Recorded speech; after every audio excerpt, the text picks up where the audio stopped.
Alrighty, lower the music. All right. Well, hello everybody.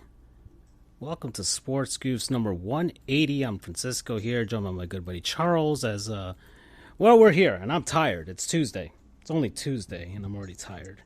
Tired of work, tired of lots of things, but not tired of sports, Charles, because it's been a very interesting week of sports. There's some things going down. I'm tired of sports. I don't know what you're talking about. You're tired of sports, Charles? What are you talking about? What are you tired about? What's getting your ire that's making you so tired? I'm just tired of incompetency, right? Remember when there was in the craze of the late 90s, early 2000s, sports for, things for dummies, those kind of books, internet for dummies, everything for dummies. Can't we have a coaching for dummies? Mm-hmm. I think that would give a little bit of prediction. And it's not just one. Yeah. Not just two, but many coaches. Some that aren't even my own coaches. Because remember, for baseball, the game is over for me. But I need to find something that's going to make me want to watch baseball in the playoffs. And we're not seeing that. Football, you'll see what I'm talking about with the incompetencies. College football, you'll definitely see it. So, the world, it's great. We call everybody idiots without realizing most of the time that we're idiots ourselves. And we are. Let's be humble about it, right? We're not. Indeed. Our shit does stink, and it stinks very badly half the time. But One. when it comes... That's your one. You got one. That's my one. Thank you.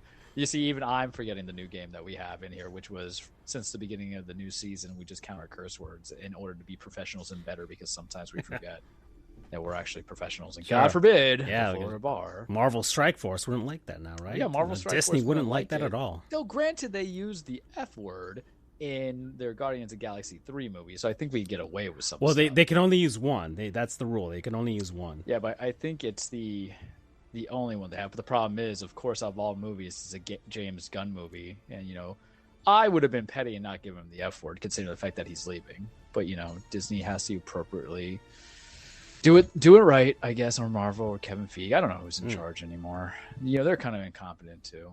So that's the key phrase, incompetency. Even though I'm not incompetent lately, I think I've been more structured and constructed. Even in this show, season, yeah. You've so actually different. given your analysis, but I feel like you're going to be a bit unhinged today, Charles, because I've titled this episode "Charles versus the State of Oregon."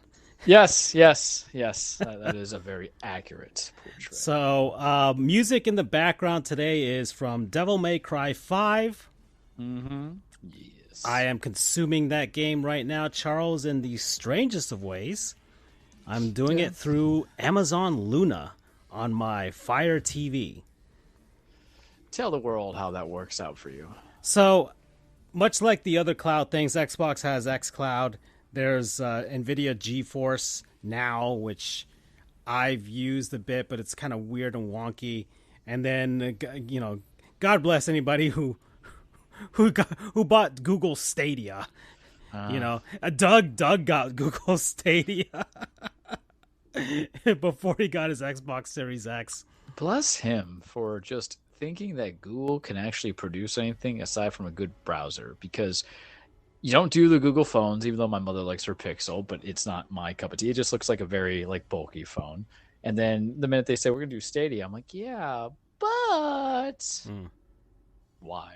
So now you're doing Amazon Luna. So, well, it wasn't I really wasn't looking for it. So I was just kind of messing around. I'm trying to get across the bridge, right? I'm trying to make it to October 17th. That's when Sonic Superstars comes out. Then 3 days later, Super Mario Wonder comes out. What a packed month for gaming, kids. Yeah, I have a feeling that I'm going to beat Sonic Superstars within those 3 days before Mario comes out. So it works out pretty nicely for me. I'll probably inhale both of those games. And then we'll see what happens after that. I really don't have a plan for afterwards, to be honest. I wasn't really planning for this. And the bridge was supposed to get me through. I was going to do Metal Gear Solid 2. Haven't really done that. Work and other things have gotten in the way. Hockey's starting. We got to talk about that because opening night is tonight. It's already started, actually. The Lightning and the Predators opened up today. Is this the season? Is this the season where I finally just go all consumed into hockey after 5 years? But you're not getting NHL 24 because I've already sent you the review by Roy, and he's Roy Bellamy, and he's Well, been very, very vocal since about. we don't have Mr. Righteous Andrew here, I can state my position about NHL 24. I didn't play NHL 24, 22, 23, Okay. 21, so I Fair. technically get the free pass. Fair. It would be your first experience. You wouldn't really have NHL any 12? basis. Yeah, you wouldn't have much of a basis to go on as to what exactly a hockey game should probably look and feel and control like. And for those who aren't into it, this all started because about a year ago, nearly this time, maybe, or like 10 months ago, I said, hey, Yeah. NHL 23 is on sale. And then that was in the private chat. And then Andrew brought it up, saying, don't do it. You're better off doing this. And I'm like, yeah, but this is the newer one, newer rosters. I don't know any of the players, really. I can name maybe 10 to 15, right? And they happen to be majority on both y'all's teams. Probably. And the guys who I did know actually retired. A lot of them from the Boston Bruins. Mario right? Lemieux. Yeah. And so I'm like, there goes my clout with my Canucks, man. Wayne Gretzky. Yeah, right. It's like, Gordie Howe, right? He's still playing. There you go. That's Mr. Hockey. I do that to my father sometimes because my father's not a big sports guy, And I just go to him like, yeah, he's still playing for the Browns. He's like, the Browns? I'm like, yeah, the Browns. And I'll just purposely mess with him. Your dad's like, they moved to Baltimore, right? Yeah. My father, he's like, I came from Colombia and, I was out starting a family when I was 15 years old and like 1970 something. I don't know. Yeah, it's like, what's she supposed to do? And my father's like the Colombian who doesn't care about like soccer because he understands it's a poor man's sport. There we go. And he was probably all sad when the FARC took his Yes. cousins and everything. So I was like, oh, okay. Well, Yeah, so there's like the humor. So this is connected, and this is why you guys should listen to our older shows, such as just subscribe, Sports Goofs on Twitch, Francisco, for his little gaming channel, FJOJR. we're supposed to start actually gaming on the Twitch channel at some point, but we just haven't gotten to it. You know what the hard part about gaming on the channel? We have to kind of I like to be selective because I've been enjoying Resident Evil. I've been consuming it so much, but Yeah. I feel like I lose the intensity of a horror game if I'm streaming it.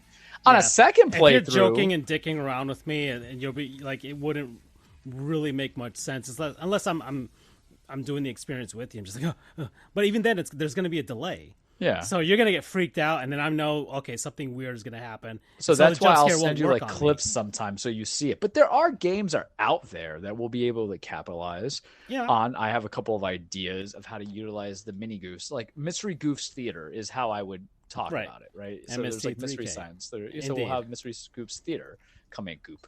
But this goes into some of the prior episodes, so you can listen. We're on Audible, we're on Apple, we're on anything. Anything that you can listen to. Yeah, Anchor is the one I always podcast, Spotify. Like that's we're pretty much on everything at this point. So I've disseminated us across the world, just like Nick Cannon.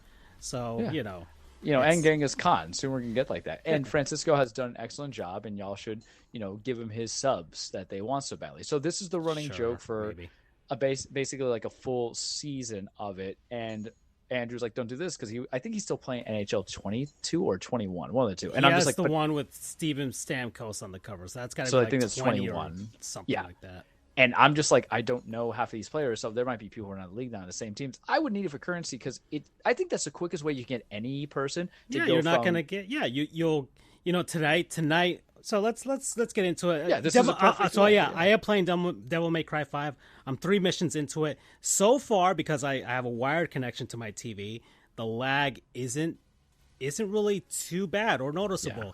Last night it was, but I don't know if that was my dinky Bluetooth controller that I'm using because I can't use my Xbox controller. So it's disappointing. It's Bluetooth, so the Xbox doesn't. At least the one that I have doesn't use Bluetooth. It has its own proprietary thing, and it's like, so I have to either buy a new cheap, whatever controller, or I think the new Xbox Series X controllers, which I send you a lot of links on. Yeah, they are Bluetooth, and I think the Elite 2 is discounted to like $80 now. So I might bite on one of those just to have a second controller. Plus, I could have a second controller for anybody that even does go into my lair. And so that's fine, but yeah. Anyways, it looks good. It looks good. It runs at it's 1080p. That's as high as it goes. Yeah. For Amazon, they don't do the 4K, but even then, it's not really necessary unless you really want to like. The game wasn't really released on a 4K basis. They had to do the update when the newer consoles came out. So 1080p is probably fine. And with a hack and slash, and I know some people are gonna lose their minds when I say this. What really matters more is the frame rate. Yeah, frame rate and control. So frame rate. That's all that matters. But either way, the frame rate has held steady. There's been very few hiccups while I played. The only noticeable thing that I see, and I think I'm gonna play with my video settings, is that there's a lag in the audio. So I'm seeing characters move their mouths after sound is coming out. So that's kind of like throwing me off during the cutscenes. Yeah, and that wasn't present in the original game. I can attest to that. Yeah, so it's very much a playing on that sort of basis, and you do have to mess around with your TV because all TVs should have like game modes because games are so lag. You need to cut down the lag, right? So all the fancy doodads that you put with the TV, like motion blurring, all that type of stuff, that actually slows down things. And you when you'll notice you'll play games, it will look. Or it'll control really weird. You'll notice that there's a lot of lag between your inputs and that's because you have to turn off all that stuff. Don't worry, the video game console will do all the fancy doodads for you if you've got the TV for it and you've got the console for it. And Charles got the PS5, he's got Ramona, and I've got the gaming PC, and I have a 4K TV, so I should be fine with that. But I'm just you some can get tips that OLED TV, the LG A2, $400, $500. Not yet, Charles. Not yet. I said that to my paralegal and I looked. I'm like, "Don't be a pussy." Literally, curse word number 2. I don't say that word that often, but when it came to not buying into greatness, why would you not want to have greatness? I feel like Doc Ock. Anytime I got to Ramona, the power of the sun is in my hands. You can tell I'm ready for that Spider-Man, baby. So NHL starts today. Yeah, I know. I guess we'll open with this before we have your case against the state of Oregon. But the big O, my ass. You faked it. Very exciting for me. It's nice to have something to cheer about again because once again I watched the Dolphins out of hatred for the team that I actually like. But the Panthers start on Thursday. Hockey is starting. That's my bread and butter as well, Charles. I'm technically, yes, a media member, so I'm a lot more objective and rational when it comes to my hockey analysis and everything like that because I've actually had to be, I guess, a journalist. That's weird to say. Sounds about right. I'm a journalist over here with the avatar of a guy in a Sonic costume, but it's better than Bill O'Reilly saying that he's a political analyst. It's better than Mike Greenberg.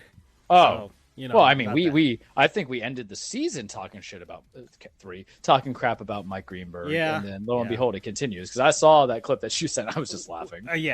So in any case, hockey season has started. The Marlins lost. we'll get that out of the way.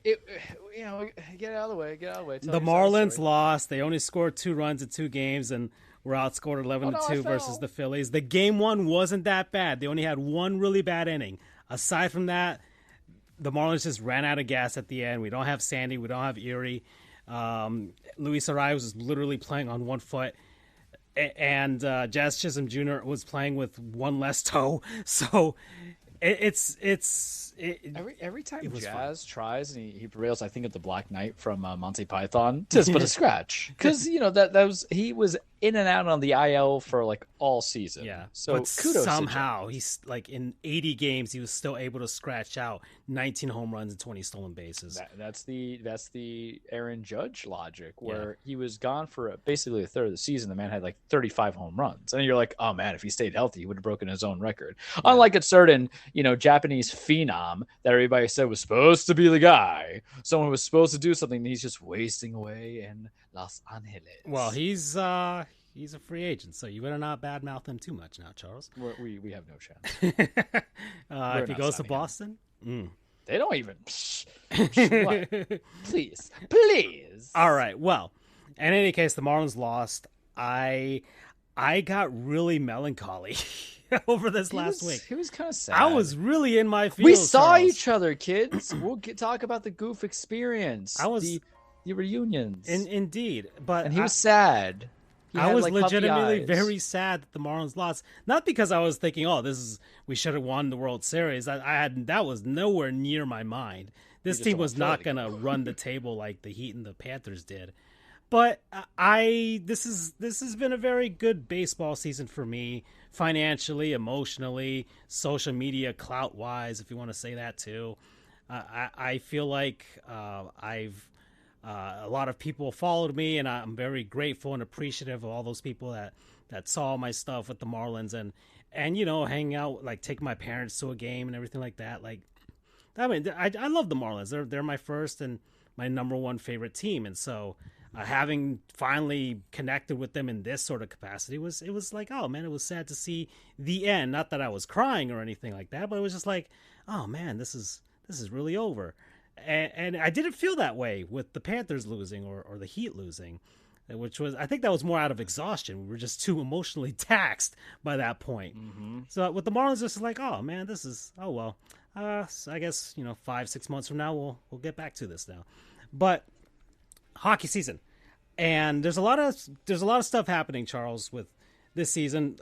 Opening night, the Lightning and the Predators starting out. I don't know why that game in particular was what the NHL chose, but that's what they chose. They have a triple header with ESPN tonight. Can I make a Champa Bay joke? Is that what it is? From all the projections, a lot of people are not picking the Lightning to do much of to not go very far. Right, I think the ESPN, which I don't give much clout to, but I think I'll give clout to their hockey analyst because who on there actually speaks about hockey? You have to actually be an analyst. And shout out to Barry Melrose. He's out. Parkinson's, right? Parkinson's. He's been ESPN's actual hockey guy for like ever, because there was a very long time where ESPN would not talk about hockey at all, and they just trot him out as a token hockey analyst, but he's been in the broadcast game and the analyst game for a long time, and it's pretty sad to see. But does that mean I'm stuck with Stephen A. Smith making an attempt to talk about a sport that he knows nothing about? I'm saying, I agree with you. And then like they had Get Up, they had PK Subban on there because hey, look, mind you, PK Subban's really good on TV, and having him on ESPN is actually a good pickup, But even I know who PK is, so that's something good. So having him do an actual segment on that show was actually nice to see. And we'll see. We'll see if ESPN actually cares about hockey, because they sure as hell didn't give a damn about baseball with the wild card round. And that was big criticism there. But I think they had no games, right? They had all the games. Did they? I have not watched the divisional series. Yeah, any of it. Not the division series, the wild card round. ESPN had the entire wild card round, and they didn't even care about it. May I just comment real quickly on the wild card thing? I was right about everything. AL East, my ass. I feel good about myself. There you go. That's all I got to say. That's 5. Man, I'm off to a bad start with my cursing. Can I keep it, kids? Well, so I feel like it's not going to get any better. Maybe the subject matter. But the one thing I want to touch upon with what I saw on ESPN to bring it all together without losing my mind, I'm very focused today. They had the Canes, the Carolina. What the hell am I talking about? Bunch of jerks. The bunch of jerks. Carolina Hurricanes. Yeah, Carolina. Right? That's their name? Yes. Yeah, they had them as projected winners for some reason. I don't know anybody on that team because I have yet to be able to pick up NHL 24. But maybe they'll change. Well, if they had crossplay, I would have picked it up with you, But I think I can project it into the show. Mind you, I wouldn't pay price for it. But do you give me weeks of alter? Because I didn't want to do wrestling today. I watched the pay-per-view. So if I did that, but I did hockey, I think you want to grab the PS4 version. You can play with me. What? Yeah. So I do. Oh, I fell and I died. Damn it. That would be the only way for us to play. Is if you got the PS4 version, I got the Xbox One. I do buy. I can't believe I got limited. I do buy some PS4 games if they have free PS5 upgrades, or I doubt it. I doubt ESPN would do that. Or if they have at least the 4K, unlockings of certain things, like if they go to the booster frame. Yeah. Like Resident Evil 3 did that. Like Outriders on the Amazon deals, which might be the second half of the game of our show, where I just look at the deal, see if I want to have a free PS5 upgrade for $7.50. That's the game. I'm like, yeah, sure, I'll buy anything for $7.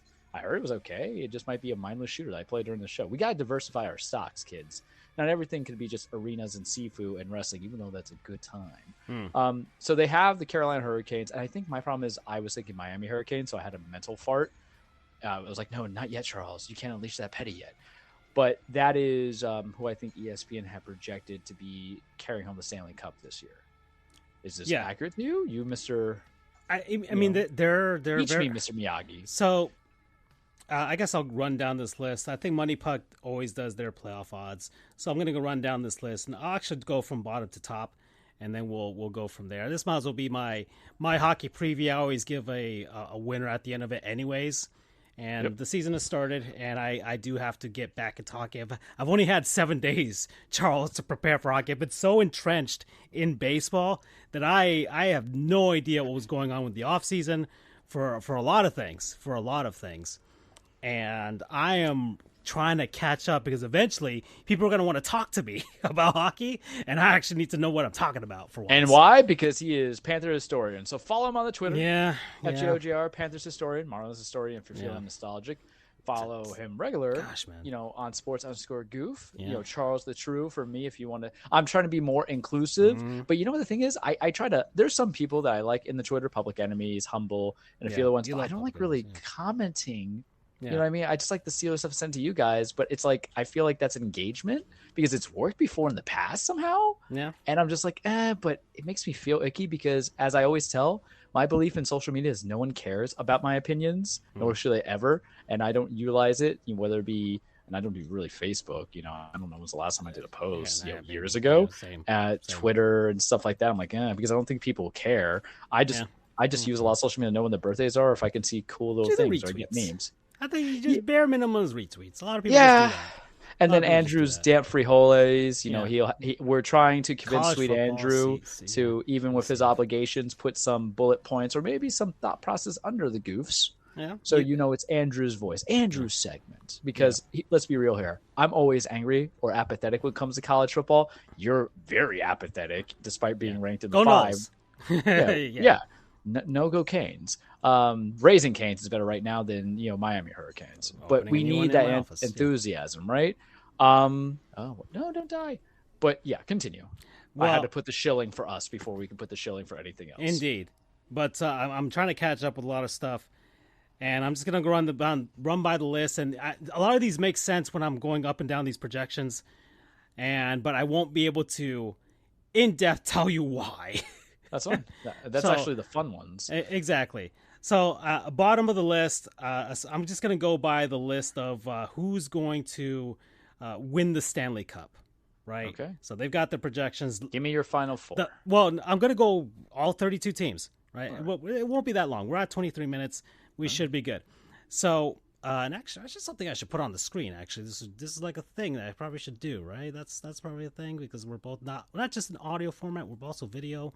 And we've done that for years now, and a lot of people don't do this type of stuff, and you know what, I do, and that's how I differentiate our show from other people's shows, because we do all this silly stuff on the side as well. So let's go back to here, their projections. Let's see, that should be like their first thing that they've got up here.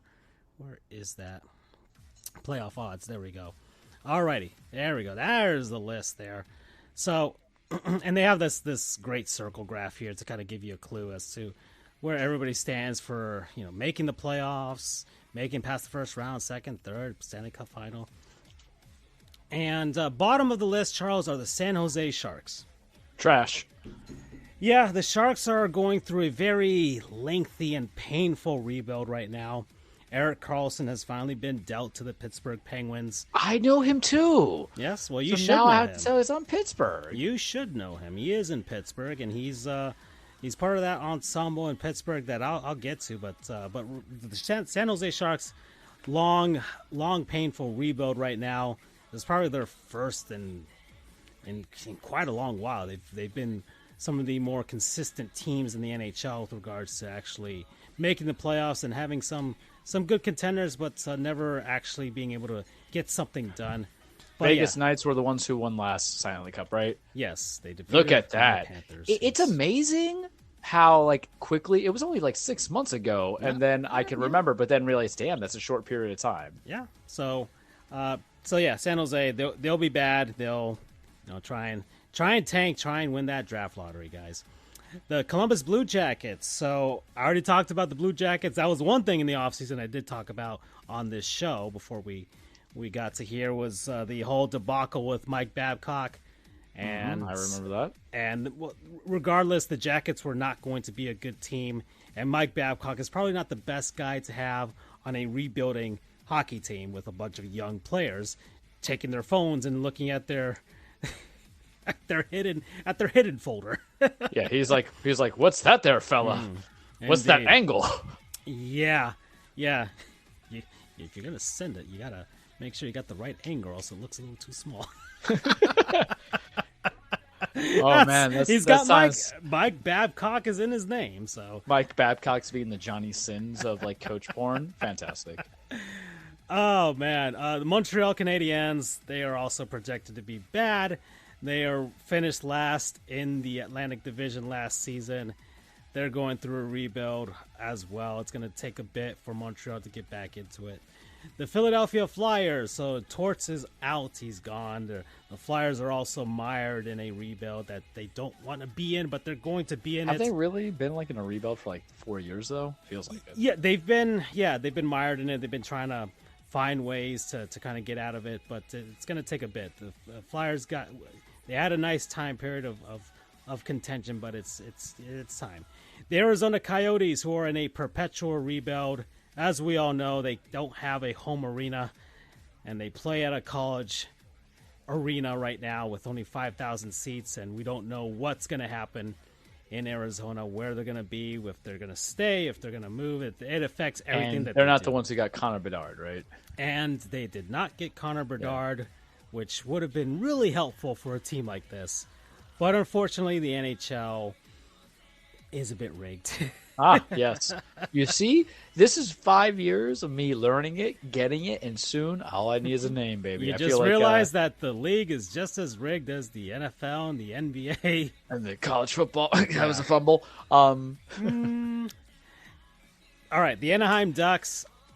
I think people thought that they would be a little further along with their rebuild last season, but it didn't turn out that way.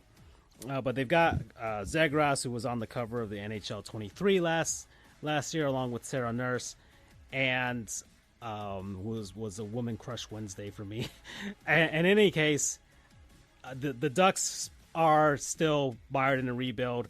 If those young players can stay healthy, can progress, maybe they can surprise people, but but they're still very much not there yet. The Chicago Blackhawks. Now they got Connor Bedard. We're going to see what he does. Everybody's hyping him up, saying he's the next big thing since Connor McDavid. All right, two guys named Connor, and that's why I think I also get confused sometimes. Yeah, but in any case, we'll see how the Blackhawks do. They're going through the big rebuild as well, and people were mad at them for winning the draft lottery, especially given things that came to light, but that has nothing to do with Connor Bedard. We'll see, and the Blackhawks are finally entering into it, the post-Patrick Kane era, the post-Jonathan Toews era of Blackhawks hockey, and it'll be interesting to see.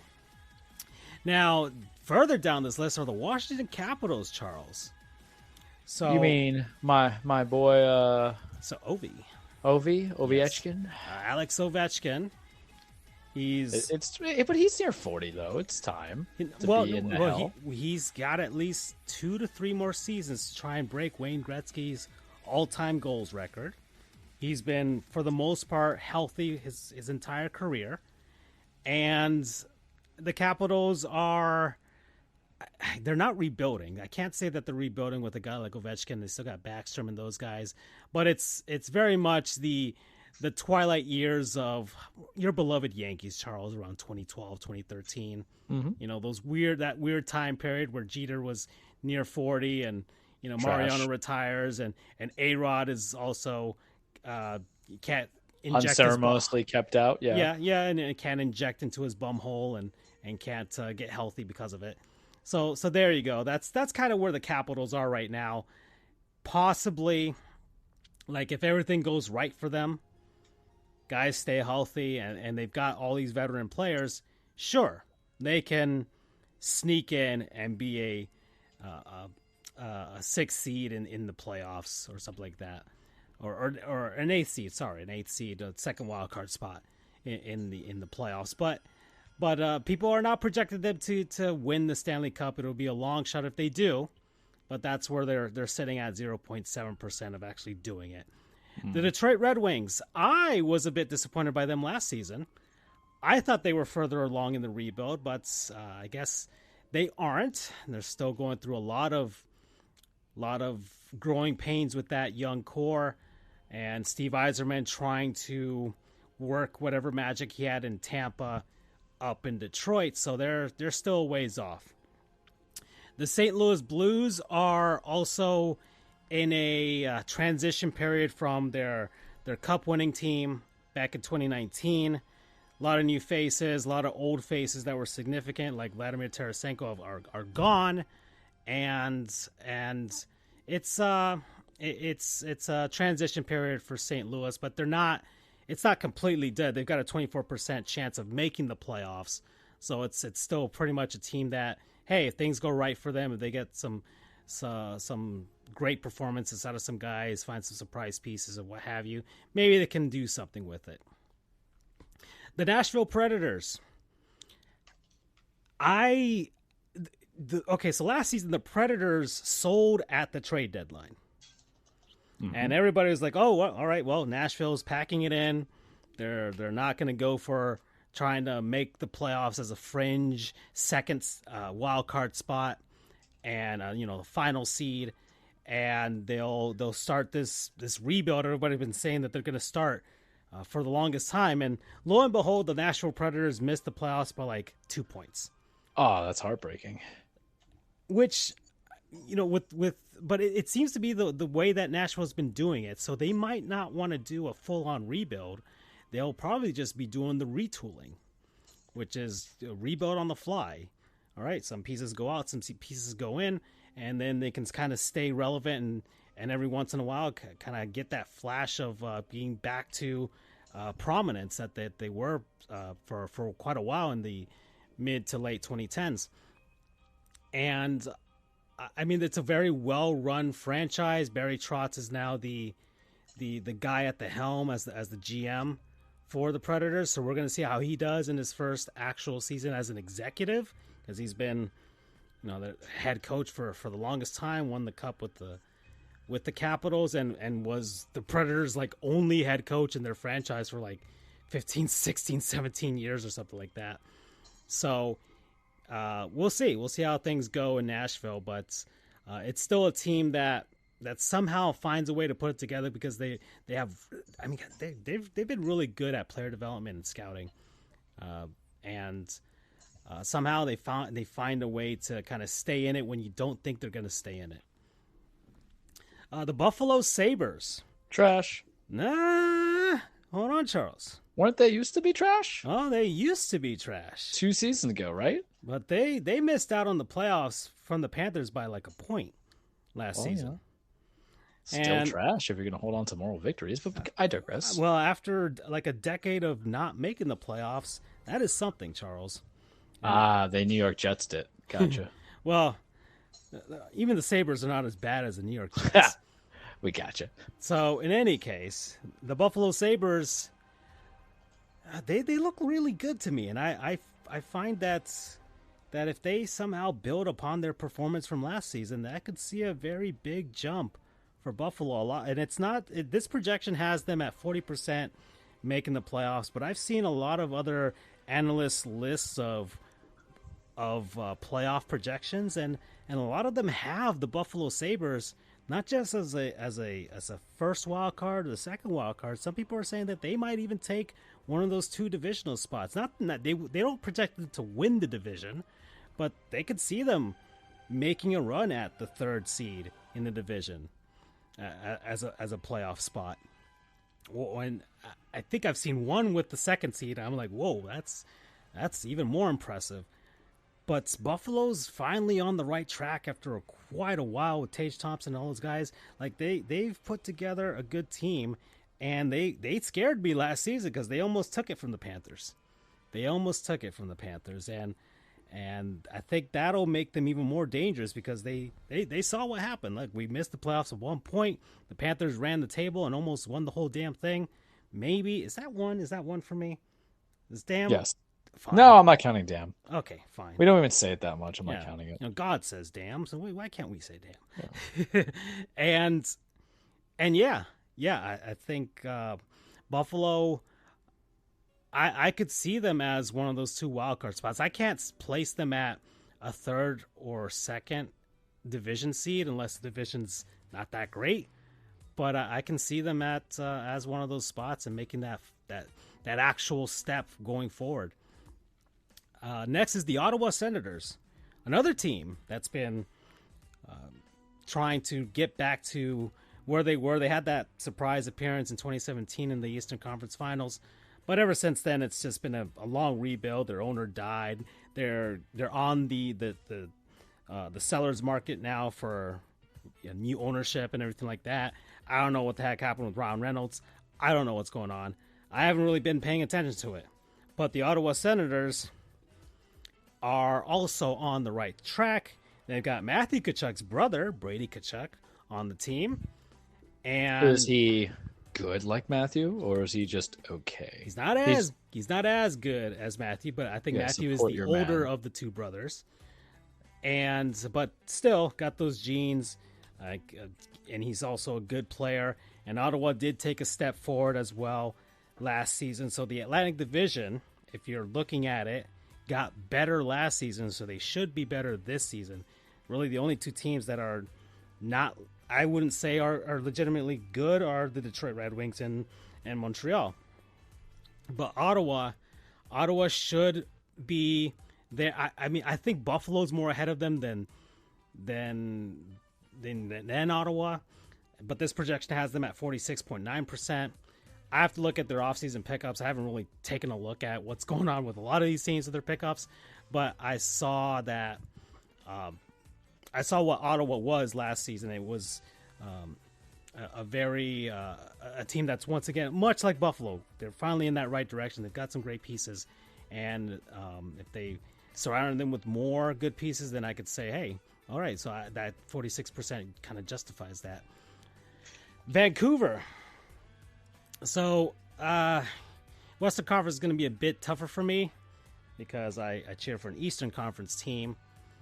But, Vancouver is also, I think last season they disappointed more than anything else. I think a lot of people had them projecting to be better. And they had a not great season. They were kind of disappointed. There was a lull. I don't know if they were hit by injuries, but regardless, I think they're kind of 47.4%. I can see that because I think last season was kind of an anomaly with Vancouver. I think they were pretty much just not healthy, and their young players just couldn't handle that. They couldn't handle that very well. So I think 47% is a good projection for Vancouver.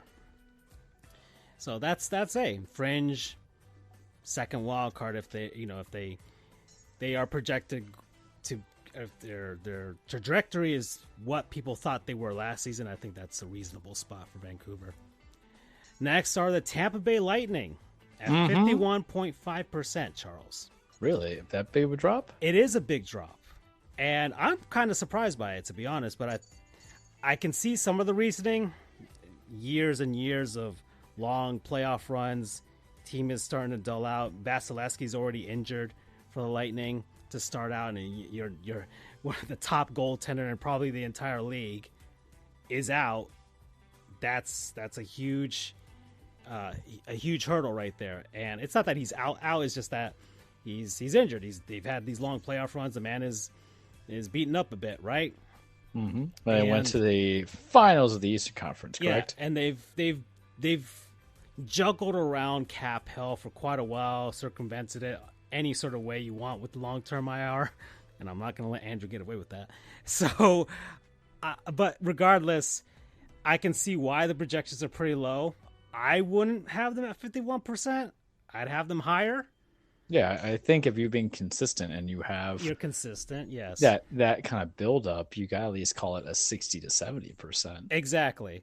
I can't see how 51% is that projection with the experience the team has had, and I can't say that the Atlantic Division is any significantly better than they were last season, because Tampa Bay won the 3rd seed in that division. So I don't know. I don't know why people are having them there, because I've seen other analysts with their projections. It's they see the Lightning kind of.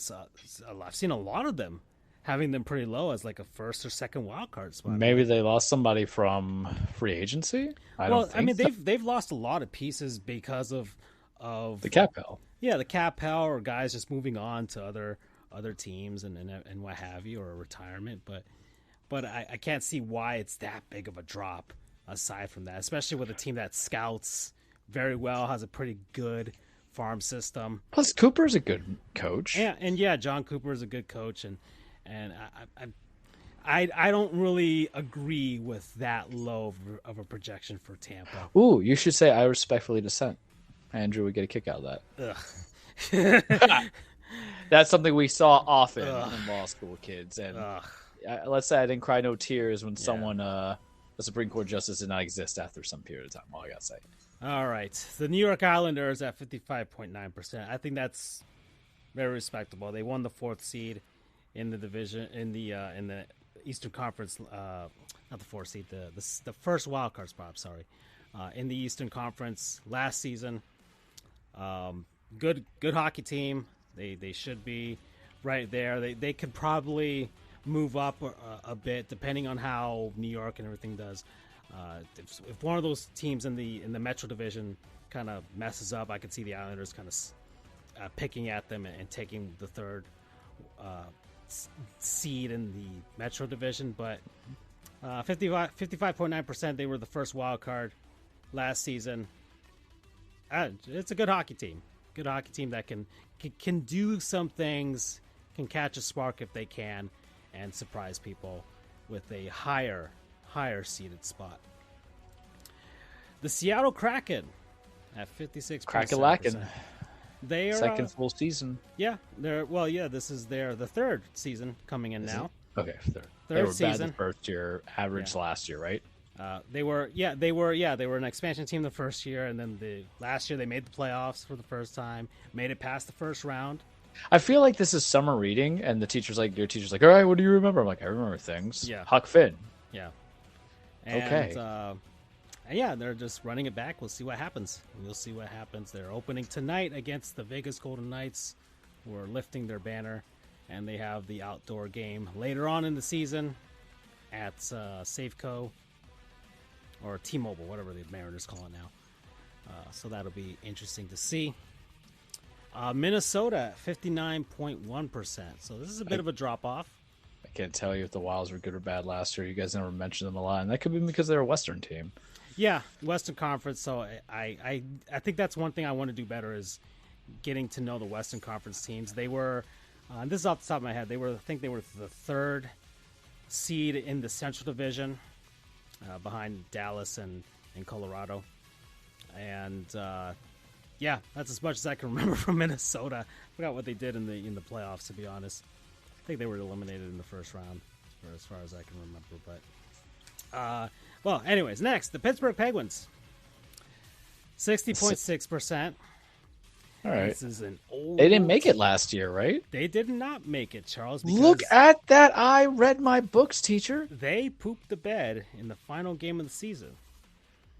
The Panthers and the Penguins, all they needed to do was win a game versus the Chicago Blackhawks, who were one of the worst teams in the league, and they lost. They lost outright. I think they got shut out. I think, if I can remember. And the Panthers snuck in and made it to the playoffs, and look what happened. So the Penguins, they come in and they get Kyle Dubas from the Toronto Maple Leafs to head their hockey operations now. So that man's now in charge. They got rid of a lot of guys. Ron Hextall and a bunch of people from the front office are like, get these guys, get this trash out of here. And now Dubas is in charge. And he got Eric Carlson, the big trade over the offseason. And the Penguins have a lot of older players now. Sidney Crosby and Evgeny Malkin and Chris Letang and now Eric Carlson. So 60.6%, that makes sense. Hopefully, you would think guys don't get injured because as great as Carlson has been, he's been injured. He's been injured quite a bit over the last few seasons, but last season he was healthy and he was great. And Malkin and Crosby, the same thing, right? Those guys all healthy. That's an all-star team right there. Mm-hmm. For now. I mean, Sidney's what, 35, 36 now? Sidney is, 36 years old. Malkin is, I think, 37. And Carlson is also in his mid-30s, I think, so or early 30s. But regardless, it's just a bunch of older players and good team if everything goes right and they're all healthy. But guys get down with injury and suddenly that 60%, I can go down to 50%, right? Especially if you lose a guy like Crosby, who is, man, when I see Crosby, I've seen Crosby because my brother-in-law is a Penguins fan. Mm-hmm. So I've seen a lot of Panthers-Penguins games. I mean, he was the poster child for NHL for me in the casuals for such a long time, and then became the poster child for concussions because even we know that stuff. Yeah, I got brain scrambled around. Yeah, but I see Crosby is probably the smartest player I've ever seen play on the ice. He's got finesse, and I will say I've watched some of his stuff when they went to the Stanley Cup a couple times. Obviously, that was the availability that you could watch him in. If you see him in person, it's not just whether he scores goals or anything like. It's just he's always in the right place all the time. He's very rarely ever in the wrong place. He's always in a spot where he can make a play and make something happen. So when he's out on the ice, I notice him because he's always someplace where, all right, you can feed him the puck and he can take the shot, or he's going to feed the puck to somebody else. He's always in the right spot, and he is the smartest player I've ever seen. He's got the best eyes. Like, he is legitimately the best one. And have I seen Connor McDavid in person? Maybe I haven't. But Crosby, yeah, that's the best one. All right, that's enough personal stuff with me. The Calgary Flames, they're 63.2%. Last season, incredibly disappointing for them. But despite that, they still mustered up like 93 points. And Jonathan Huberdeau is going to have a bounce-back season, I think. He's no longer under Daryl Sutter's incredibly antiquated. That former Jonathan Huberdeau, who was once part of Panther lore. Yeah, traded for Matthew Tkachuk in a trade that the Panthers won and did not lose, Andrew. And Huberdeau should have a bounce back season. He's no longer under Daryl Sutter's antiquated style of hockey, so it should open up with the offense in Calgary. It's not a bad team. They probably shouldn't have been as bad as they were last season. Mackenzie Weegar is a fantastic defenseman as well. That's one of the pieces that the Panthers also had to give up for Tkachuk, but it should work out for Calgary this season now with the new coach and everything like that. I don't know who they hired. I have to remember at some point, but Huberdeau should have a bounce back season. Calgary should be good to go. I can't see that team missing the playoffs again. They have too much talent to not make the playoffs. So that 63.2%, the only thing that can get in the way is themselves. All right, that's all I could say about that. They can't, don't be the Tennessee Titans, Calgary. Come on, that's true, Charles. Come on now. They're the only team that can get in the way of themselves. I mean, I have comments on that for the petty train, but yes, being unable. It's not even being able to evolve. It's not keeping up to the current times will affect any team. Yankees included. Oh, the long ball. When hitters don't hit, you need pitching. All right, the Los Angeles Kings. good hockey club. Rebuild went swimmingly now. Rebuild on the fly more than anything else. It wasn't very long for the Kings to get out of that. So it's a good, solid hockey team. I can't see them missing the playoffs either. The Pacific Division's pretty good. A lot of good teams, including the Stanley Cup champions as well. So it should be very competitive. There's not really much bad in that division aside from Arizona and Anaheim. So the LA Kings should be good to go. Oh, and the Sharks too. The Sharks are bad. Sorry. So that division, once again, they could realistically send 5 teams to the playoffs. That's how good it is. All right, so Winnipeg. So the Winnipeg Jets, they made the playoffs last season. And I don't know much about Winnipeg's. just to be realistic, everybody. I don't really pay too much attention to Winnipeg at all. Much like lots of people on Earth. Yeah, this ain't like the New York Jets that for some reason aren't always on my Twitter feed. Yeah. Let's see Mike Greenberg cover the Winnipeg Jets for once. All right. The New York Rangers. Good hockey club.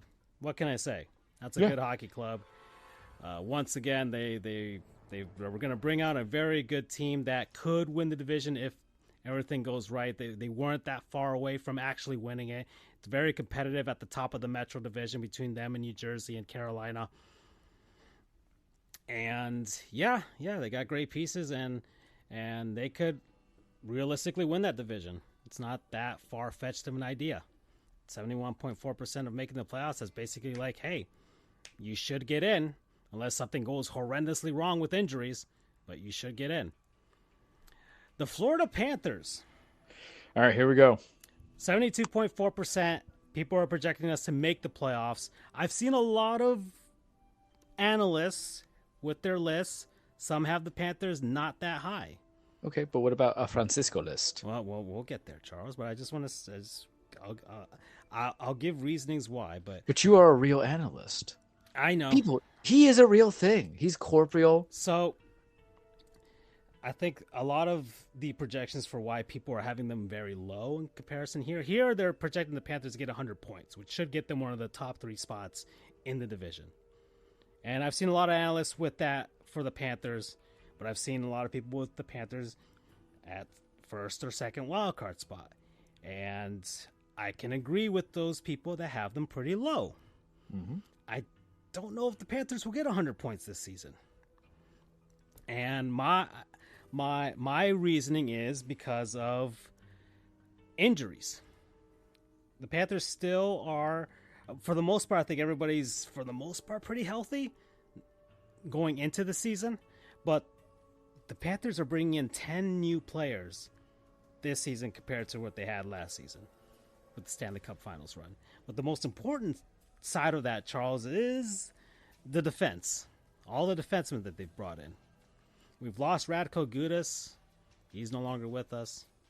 So we don't have that edge like compared to before, but I think the guys that are on the team are good enough. But there's 2 very, very big players that are not going to be with the Panthers for for 2 or 3 more months, Charles. And it's Aaron Ekblad and Brandon Montour. Ekblad has, when healthy, can be one of the best defensemen in the league. There was one particular season, I think if he had been healthy, he would have won the Norris Trophy as the best defenseman. But unfortunately, he always seems to find a way to get injured. And that's kind of been the knock against Ekblad. But I still support the man. I think that he is one of those big pillars for the Panthers. But the fact that you kept him instead of a lot of the other guys, Huberdeau exactly. Yeah, I mean, that was some of the people were tossing around those names. You don't get rid of Barkov, you never get rid of Barkov, but it was either Ekblad or Huberdeau. Which one of those 2 are you going to sacrifice to make the team better? And it was Huberdeau in this case. But Ekblad, when healthy, can be one of the best defensemen in the league. We'll see what happens when he does get healthy. Brandon Montour is the same thing. He is also one of the best defensemen in the league. He's had fantastic growth for the Panthers and was absolutely critical to them as far as, especially on the score sheet, with the offense during the Stanley Cup final run. But he's also injured, and that's your top 2 defensemen gone. And you're bringing in a bunch of other guys like Alvin or Ekman Larson. You almost said Ekman. Yeah. And defensemen need to get used to, the defensive scheme of Paul Maurice. And remember, the Panthers' defense was pretty bad. So how to start the sidebar season last season? Because we never did this on To Learn a Groove, or not last season, but when we originally did this. My belief that there is no such thing as scheme and systems in basketball. Plain and simple. I know there is, guys. I know there is. Please do not think I'm like a talking head. But sometimes the players just got to play. There's concepts and philosophies and stuff like that. Basketball, I feel like there's no defensive, and I always love when they brought in like a defensive-minded coach. Like Tom Thibodeau is a defensive-minded coach. Really? Because I wouldn't put my starting 5 for 42 minutes. But what do I know? And baseball. Really, you scheme around who your pitchers are and the hitters if you have intelligent coaches and managers. I don't know what that looks like as a Yankee fan, so whatever. There are schemes in football. Let's go from there. But in hockey, learning new systems, learning new people, stuff like that, what is it that they're educating players on who've been doing this professionally for a while? I mean, it's chemistry, one, with your teammates. That's always number one, I think, more than anything else. 2, it's positioning and how exactly you're going to handle the puck in certain situations, right? Some teams are, depending on, I think they have 3 guys back or 2 guys back, just depending on how they kind of situate their schemes. And it also depends on your goaltender as well. I mean, if you've got a Vezina-level goaltender in front of you, you're going to rely heavily on them. Your defenseman can kind of worry about moving the puck along on the boards or anything like that, and just letting him see whatever's coming in the middle. Getting the sticks on the ice, it's a pretty much that, but I think it's an intensity thing as well. Some coaches are just defensive heavy. You're very intense on the defensive end, trying not to allow any shots or anything like that. While other coaches, there's shots all over the place, but you're trying to get the puck moving out of your zone as quickly as possible. So it depends okay. on that. But the Panthers took a while to learn Paul Maurice's style of defense, and you didn't really see it until like that last month of the regular season and in the playoffs. Well, but if they learned even at the right then, time. It took a lot of puck luck. And that's another thing with hockey. You can have all the defensive scheme in the world, but there's a lot of variation with that puck, and sometimes things don't go your way. So there's very much luck-based when it comes to hockey, which I would assume would make it a great sport for gambling, which is what the NHL is trying to do, much like all the other leagues. You know what I mean? But yeah, I don't know if I can see the Panthers doing that. The defense is suspect until mid-season, I would say. And then you're going to have another mad dash to the finish like we had last season. 100 points, I don't know. I would put them at 95. The team's not bad, but they're going to have to do a lot of catch-up when it comes to that. Unless they prove me wrong, when maybe these guys get the system pretty quickly, especially with all the forwards and everybody else getting used to it.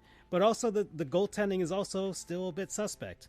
Spencer Knight is not starting off the season with the Panthers. He's down in the AHL because he needs to continue working on his craft. He's still 22-something years old, so he's young. And Sergei Bobrovsky, who had a resurgence during the playoffs, is still kind of so-so to me right now as far as the regular season. Because remember, he wasn't the one getting the Panthers into the playoffs. It was Alex Lyon. He was doing pretty bad. He was not your Bobrovsky. He was not your bro. Yeah, and Lyon's not on the Panthers roster anymore. He's moved on. And, yeah, where did he go? I think he went to Ottawa or some weird place like that. Anyways, the Colorado Avalanche, right ahead of Florida, 99.1%. I think people are seeing a bit of a regression for Colorado.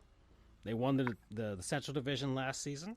They won the Stanley Cup 2 years ago. Indeed. They did win the Cup 2 years ago, Charles, so I don't see the Avalanche It's still at 99.1%. That's still good enough for second or third seed in your division. Do you think, and this is not a shot at Andrew the Lightning, but do you think the idea that you can go for a three-fer as a representative of whatever conference you're at really diminishes the idea of how to analyze and the expectations of defending either runner-ups or champions? Because it's very rare for them to always kind of be in that gig. You know what I mean? Yeah, but I mean, it is very rare. I mean, the Houston Astros are another team that you can be like, hey man, they're always there, always in the American League Championship every year. We're trash. But Colorado is also a team that can do that. They've been. I've always chosen them as a Western Conference finalist. And do they not? They're the ones with Connor McDavid, right? No, they're not. No, who do they have? They have Nathan McKinnon. McKinnon, all You're right. getting your Connors and your Max confused, and I know. Listen, that thing that just sent me about the Finnish pronunciations. Yes, the Finnish. If that's only a great video. people. So, for those who are new to the show, the running joke is that even though I'm an attorney, even though I'm actually eloquent when I speak, surprisingly, and even though I have a last name that for some is difficult to pronounce, I just butcher a lot of names, especially if it's my first time pronouncing it without even hearing it phonetically. And a lot of times that happens either when we're talking about New Japan Pro Wrestling or hockey players. So, yeah. And I have nicknames for people. It's the same way of me watching Bleach, where there's all these characters, and I'm like, how the hell am I supposed to say Xylosporo? And that's a real character, Xylosporo. And I'm like, Xylosporo? I'm like, Notoria? So I just have nicknames. Pink Hair Scientist, Tori. It's just terrible. So I'll make nicknames for these people, and they're like, "What are you talking about?" I'm like, "Oh, that guy." Okay. Yeah. But yeah, that's Colorado. They should be fine. All these top teams now are like, these guys should make the playoffs, barring some disaster. The New Jersey Devils, who had a big leap last season, suddenly looking like, hey, they've got all the young core is good. You got the Hughes Bros. Fantastic for them, and they should make the jump. They should make the jump. They weren't that far off from making that Eastern Conference final, and yeah, that's a team that should be good for quite a while. Moving on here, so New Jersey has done a fantastic job with their rebuild, and now it's finally hit. It's finally hit better than what's going on with the Baltimore Orioles. Oh man, that makes me feel so good. All right, the Boston Bruins. So a lot of people retired. Well, yeah, yes, some big guys retired from Boston, and Krug and Bergeron, and it's a new era, but Brad Marchand is still there to lead the charge from here on out. But it's still a team that's not going to fall far off. They're not going to have a historically great season again.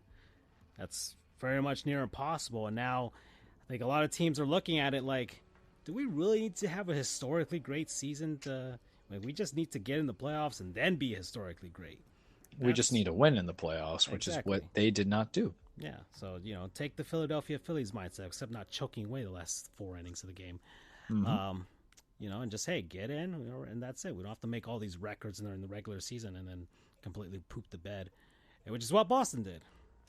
So to much of my delight, for sure. But it's a new season, Charles. I'm back to being a rational analyst. You know what else is rational? Not changing Strike Force. Well, yeah, but not changing the Boston TD Garden Wikipedia. Getting banned from editing. We never did any of that. No journalistic integrity from me. Oh boy.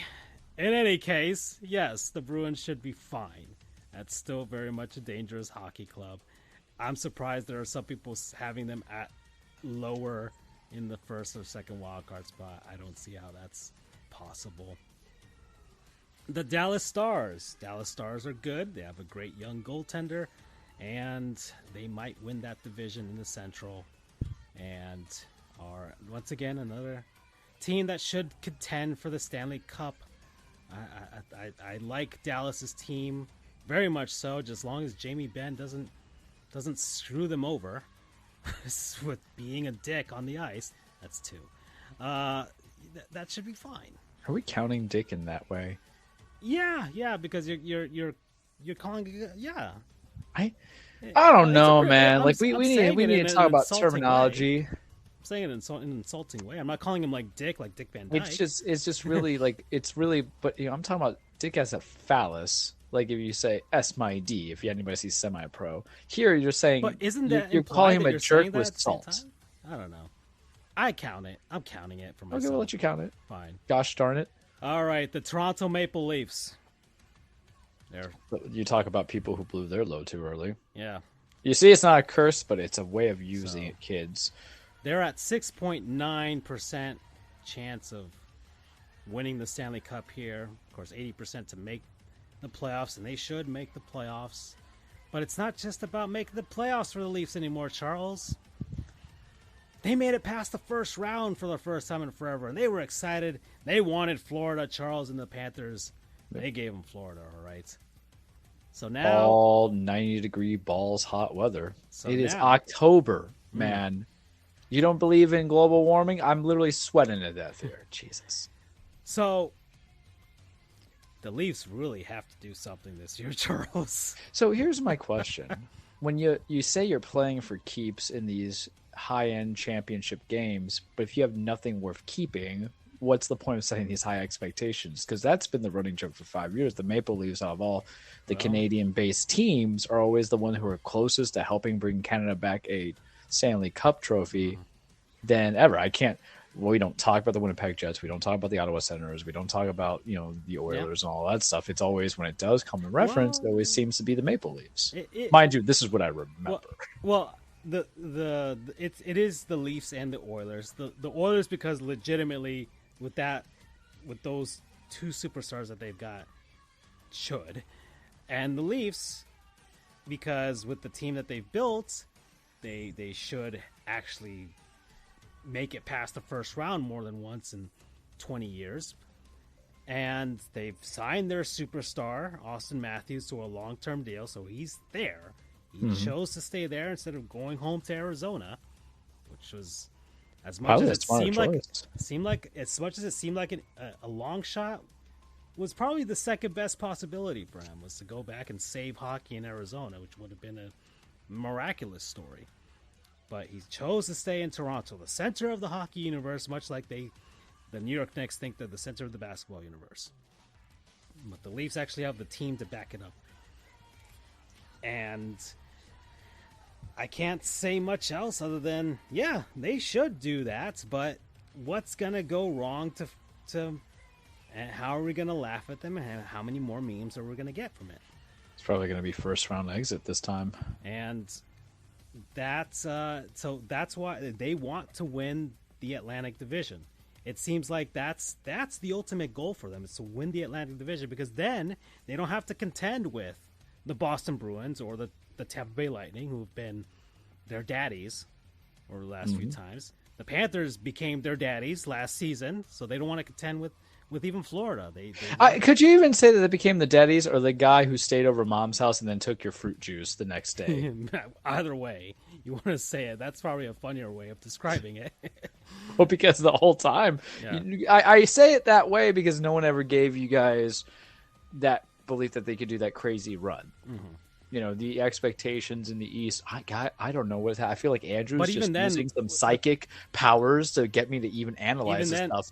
Even then, like the Panthers in the regular season were still able to contend with both Boston and Toronto. So it wasn't, it wasn't like they swept us during the season. It was like 2-2.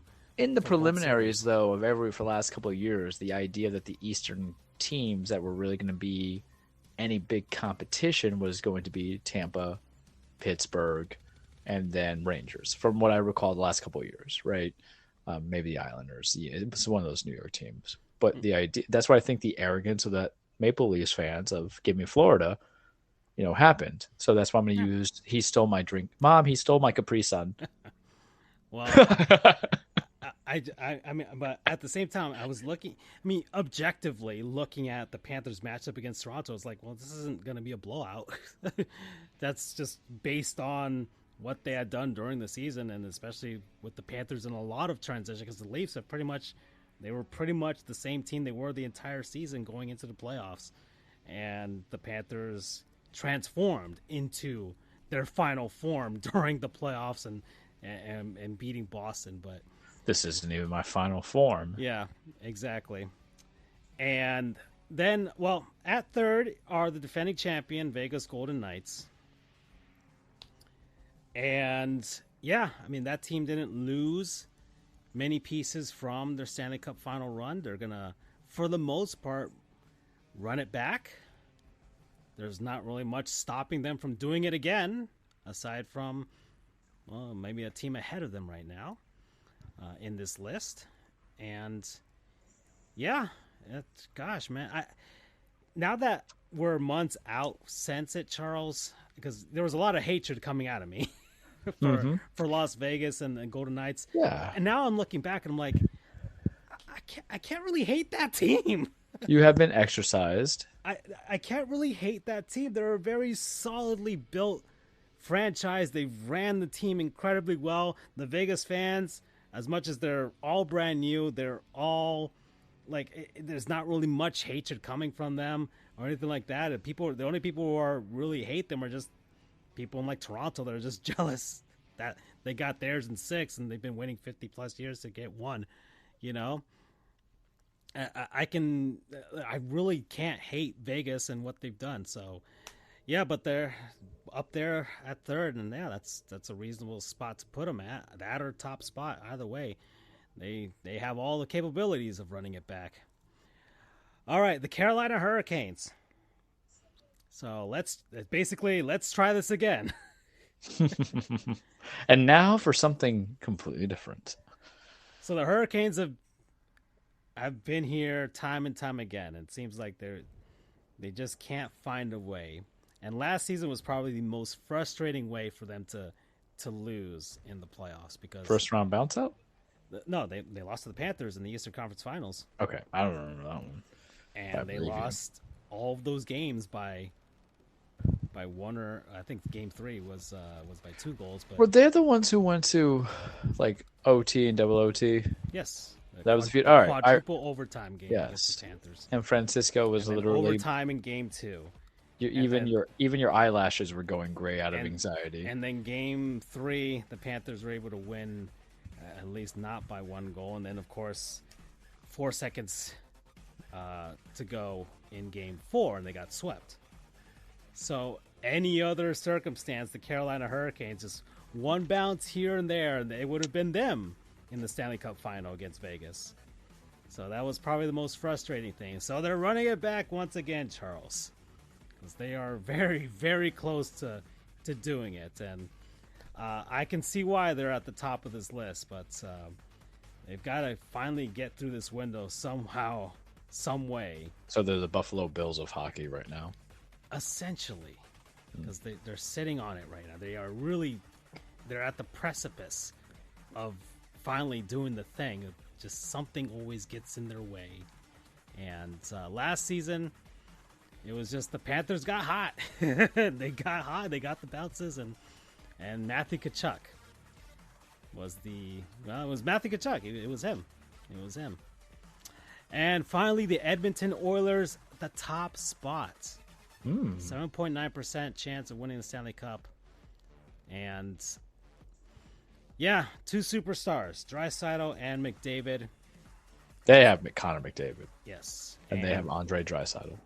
And, making it to the Western Conference Final.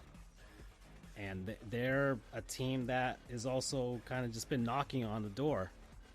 And they should be here. They should actually contend for the Stanley Cup, but they just haven't. They've always found a way to kind of poop the bed themselves, much like Toronto. And yes, the dream for Canada would be Edmonton versus Toronto, but I don't want that to happen, Charles. Yeah, we're not like Hank Hill. I need the memes to keep going. So yeah, that's my hockey analysis, Charles. All right, so what's the? We're an hour and 15 minutes. Give me your final 2.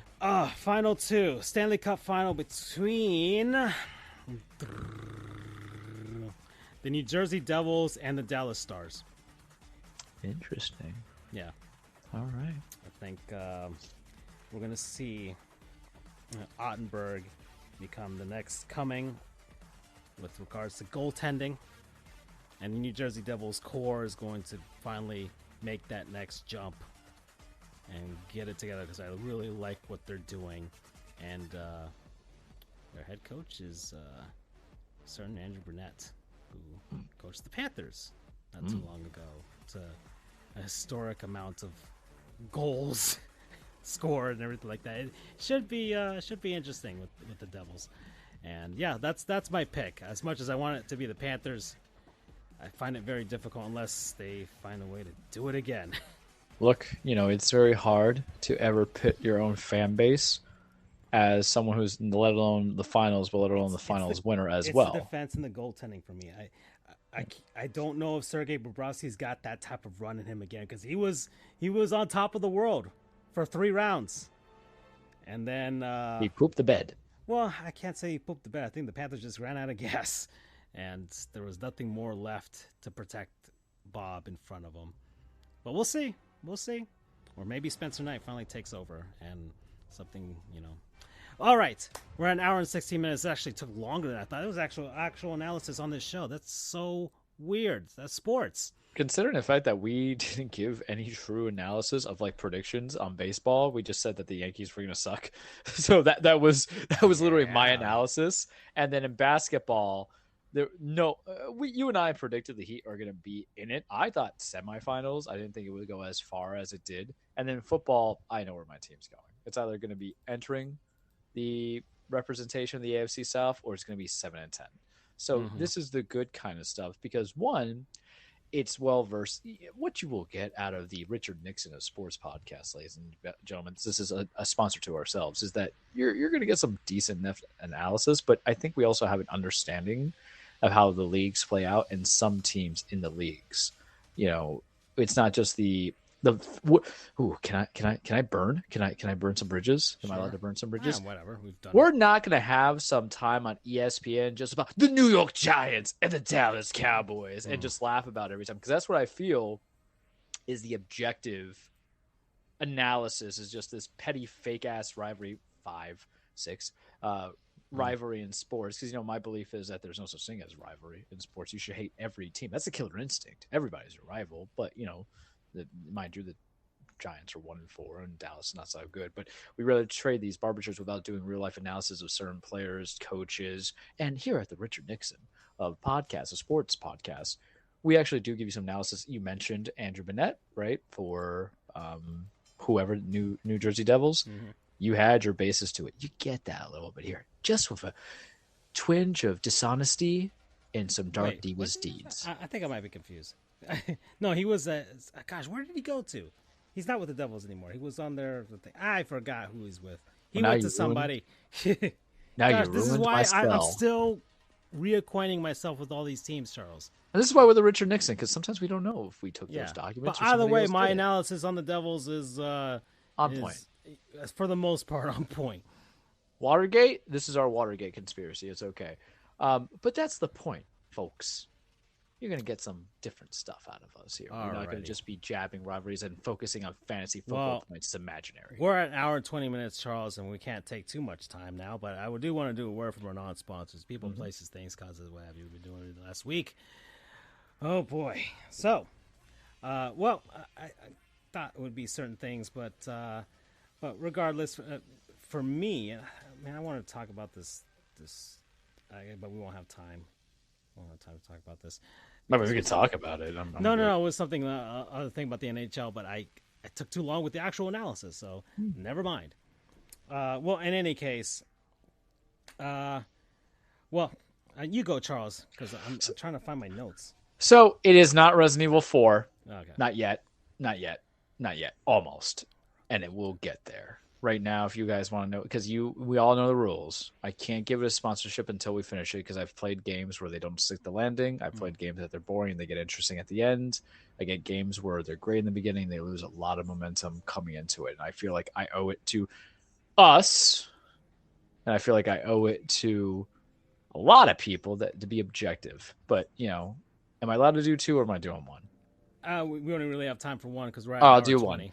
So it is spooky season. So instead of doing the video game, I spent my Sunday after seeing you guys and then going to other things. We are watching some spooky movies, and I watched Talk to Me by A24. It's a horror movie that they have, and it was different. I don't really care for horror movies. I don't really care for like the spooky. I can't live that energy all the time, but I can live it in October. I can watch scary stuff. I can play spooky games. When I am done with Resident Evil 4 and done with its standalone DLC separate ways, I'm going to finally watch Midnight Mass, which I heard was very good. I'm going to skip the Blythe Manor, House Manor, Haunting Hill stuff. No, I'm just going to go with that because I heard Midnight Mass was better. And that's going to lead me to Spider-Man because October 20th, spooky's over. Now we're just going to go back to wearing costumes. It wouldn't be a surprise if I'm playing Spider-Man. I'm just dressed up as Spider-Man starting it. I should just send a photo of that just because I have a Spider-Man costume still. But so without giving too much into it, Talk to Me is about these young cats, Australia in high school, who, you know, as you see in the trailer, they touch a possessed hand, and they go and say, "Talk to me," and they see the spirit, and it's only that person who holds it that sees it. And it could be anything go from there. And you as a viewer don't see it all, right? You only see from the perception of whom they choose to have you be the perception of. And then they tell that spirit, "Let me in," and let that spirit possess you. And the way they pull it off is that it's more of an addiction. It gives you that kind of a high as that possession. So I think it has some good subtleties. And it was just very interesting, very well acted, very well directed. When it was gory and nasty, it was gory and nasty. When it was intense, it was intense. The acting was good, especially from the lead actress who plays Mia. It didn't cheap out. There's some questions that I have, of course, but I think the problem is that when you go looking for 100% answers in a horror movie, you're missing out. But I don't care for slasher films. I mean, I like the Scream series and stuff like that. I've talked about Scream 5. It has been non-sponsored in the past, and Scream 6 was fine besides being overly done. My problem with like slasher movies is that the logic completely gaps out. Like that's why I can never get behind one of the recent Michael Myers movies, the Halloween ones, because like a whole town gets eviscerated by Michael Myers. No, y'all need to like show them hood rat style and jump them straight up. One guy cannot handle 6 pipes. I'm just saying. But this one's dealing with ghosts, dealing with spirits. Maybe my little bit of my Hispanic interactions in Jackson Heights, Queens, and Miami can feel this a little bit. Maybe I've seen some, chickens disappear. Maybe I've been hearing some of that music in the background, seeing some candles lit of all varieties, that with the Roy B. G. Bivs of candles. If you go to Miami and you go to their Publix, you have a special candles section that some of them have the saints and some of them have the yellows and the blues and the reds and the greens. Maria, yeah, every saint out there, and I'll give all the names. But with this movie, it had a unique idea, but to utilize the standard concept of spirits and possessions and everything of that nature in a horror movie. And I think it's something. It came out in July, and I hate the idea that movies come out that are intended to be horror movies early. I think you miss a lot of money. Granted, cinema's dying because we just want to stream everything and not bring it back into theaters.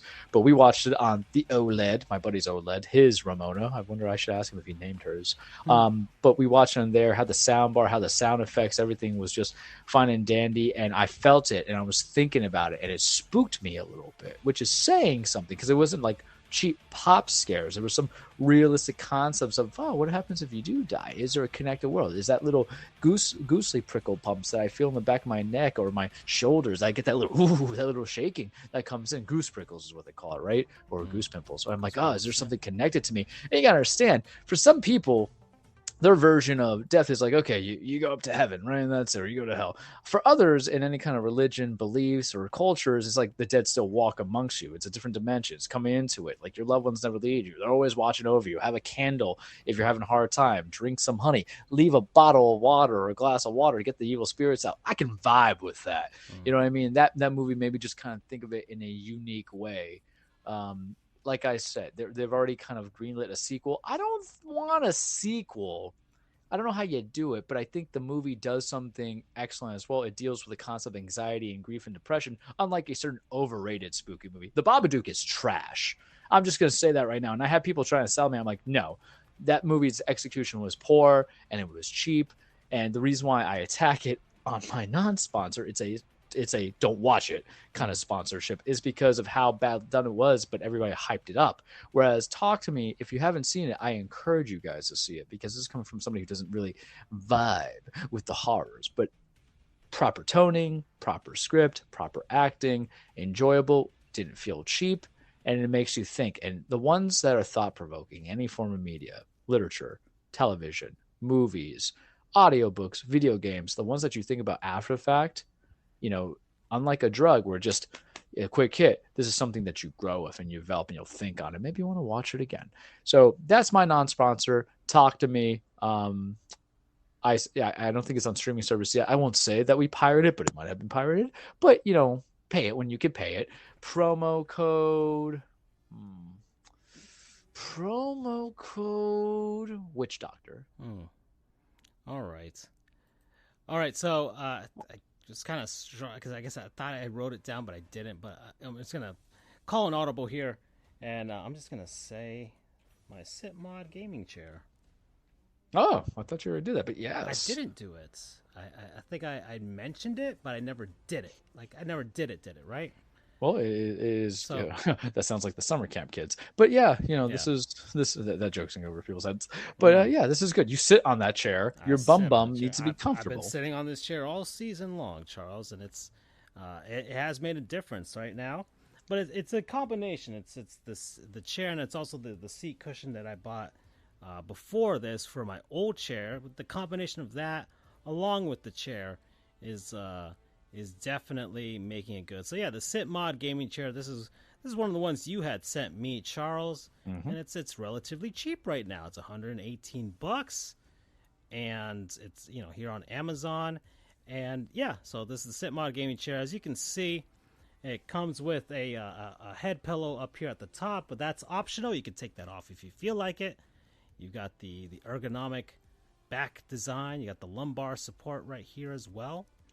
And a little thing about this lumbar support here at the bottom, Charles, is that it's also a massage thingy. So you just plug in the USB into a power source, and suddenly it is shaking. You can kind of have yourself a nice little massage if you feel like it. You've got the actual seat here, but I felt like it was maybe a little too flat for my voluptuous bum, so I used the seating pad that I already had before that. You've got the armrests here. They're padded as well, so that you're not laying down on hard plastic or anything like that. So nice and soft, not too cushiony, but just good enough for me to kind of rest and be comfortable on. And of course, you've got all of the settings here on the bottom. You can lower it up and down. Of course, it's a rolly chair. And you've got the lean back option, right? And this thing leans back, Charles. All right. If my hips don't dance, I just pull up my pants and do the rock away. You set it up. I can't say no to back. And I do lean back with this, Charles. It goes pretty flat, actually. I was very surprised by how much it goes backwards, but it's relatively comfortable, especially at the angle I can put my TV at. And I can have long gaming sessions without feeling that I need to get up. I probably should get up. But I don't have to. I'm not in much pain. We do these shows. These shows last about 2 hours. And I'm not in any sort of back pain after doing so, or bum pain as well, from sitting down for so very long. And it's probably the culmination of me trying to get my back right. I had the chiropractor, that was already a non-sponsor. Had the gym, which is already a non-sponsor. Now we've got the chair. Yeah, I feel like you're not you anymore. I remember when you just be unhealthy, uncomfortable, contorted like a goddamn pretzel. Yeah, there you go. You can see how flat it can kind of get there. And it's got a little footrest as well you can pull out from the bottom there. So there you go. And yeah, so that's the Sit Mod gaming chair. It's been really good. I've been playing a lot of video games, just sitting down here. I don't have to sit down on my bed and ruin my back that way either, unless I'm being really lazy. But that's when I'm about to go to sleep.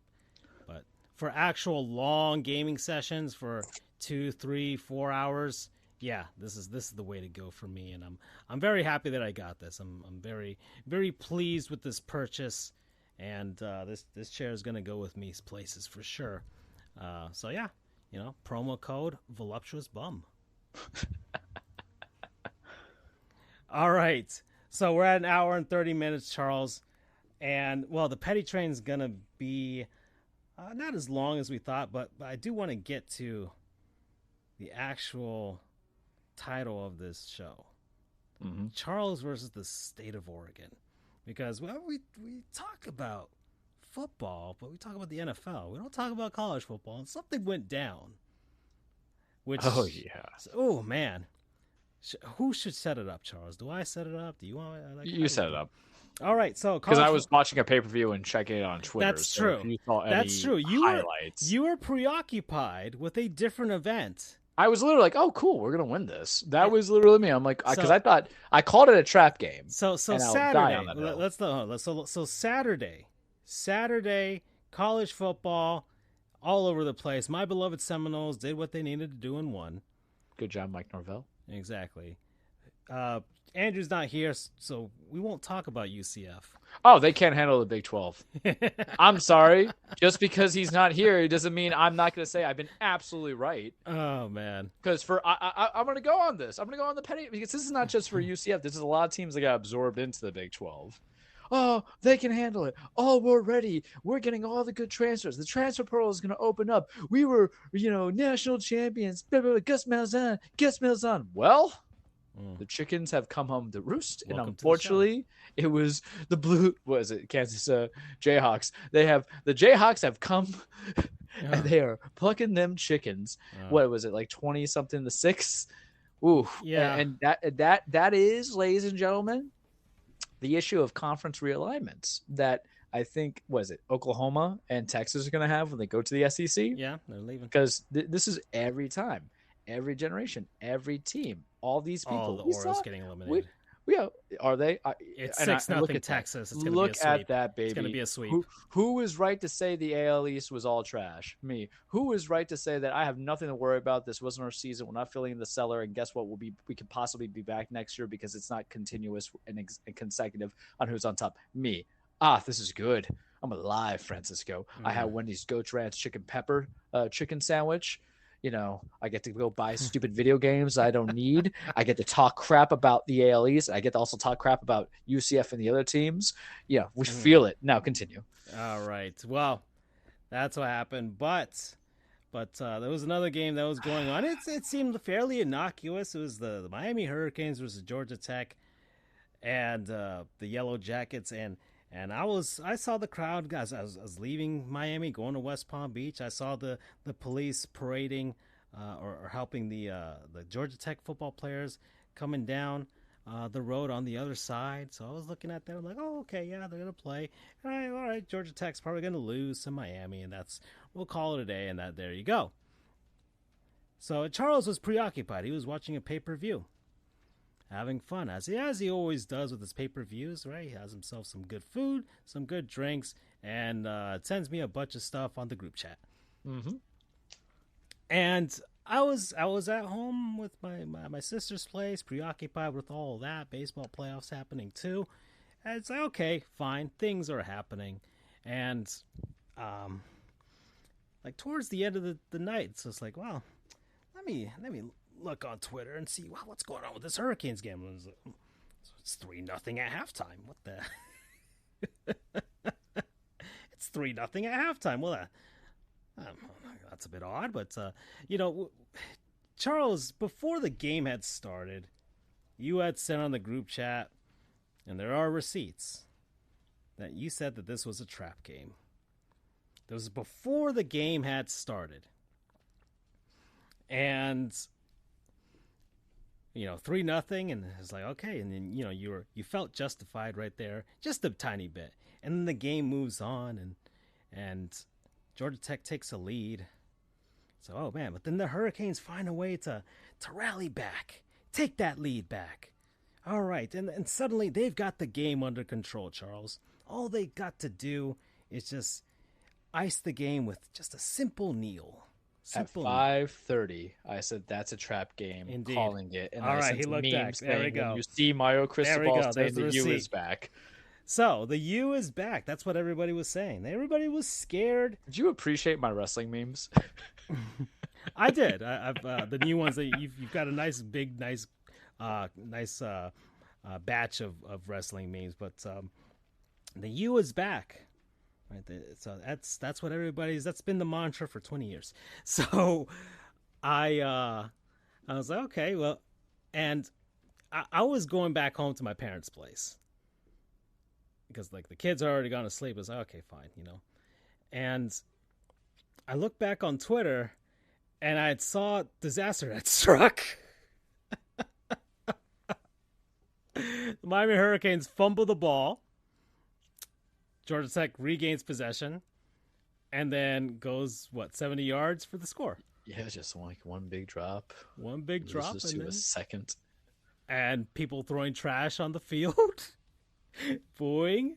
And, like, why are you even throwing trash? Oscar the Grouch loves trash. The Miami Hurricanes found a way to lose a game to Georgia Tech in the most awful way possible, but probably the funniest way possible. That masked every single loss for every other college football team that lost on Saturday. That masked pretty much every single loss for every NFL team that lost, for every baseball team that lost. I was happy as a Marlins fan that the Hurricanes lost that way because it was not the most embarrassing way for a South Florida team to lose during the week. It was fantastic. The Miami Hurricanes did everyone a great service by losing the game the way they did. And Charles was justified in everything that he's been saying since Mario Cristobal had been hired by the University of Miami. And but at the same time, Charles is a bit peeved because the state of Oregon has found a way to make him unhappy once again. And I'll leave it at that, Charles. So this is where I'm going to take my lead. Let me have the mic and let me have my soapbox because it's all I need, because everybody's got to be a martyr in Miami, and I am that guy who will be the martyr in Miami. I should really have a segment called Martyrdom in Miami. No, kids. It ain't about any kind of immigration rights or religious situations. It's about Mario Cristobal, being a pain in the ass for the Miami Hurricanes. 2 years ago, man's announced, or a year and a half ago, was announced as being Miami Hurricanes coach. And what was me? And what was my reaction? Okay. The guy who just lost his bowl game in Oregon despite no one sitting, despite, sometimes when he had accepted a job, but he still wanted to coach this guy and he just screwed that all up. I'm like, okay, fine. First year, you get this is the problem when you get the sexy new coaches that comes into it. And even Andrew's feeling the situation with Gus Malzahn, just because you've had some modicum of success doesn't mean you're going to get all the best transfers. You're just going to get guys who transfer over. You're going to get recruits, but you still have to institute a culture, a program, a training. You have to be a coach, and you have to have game situational awareness.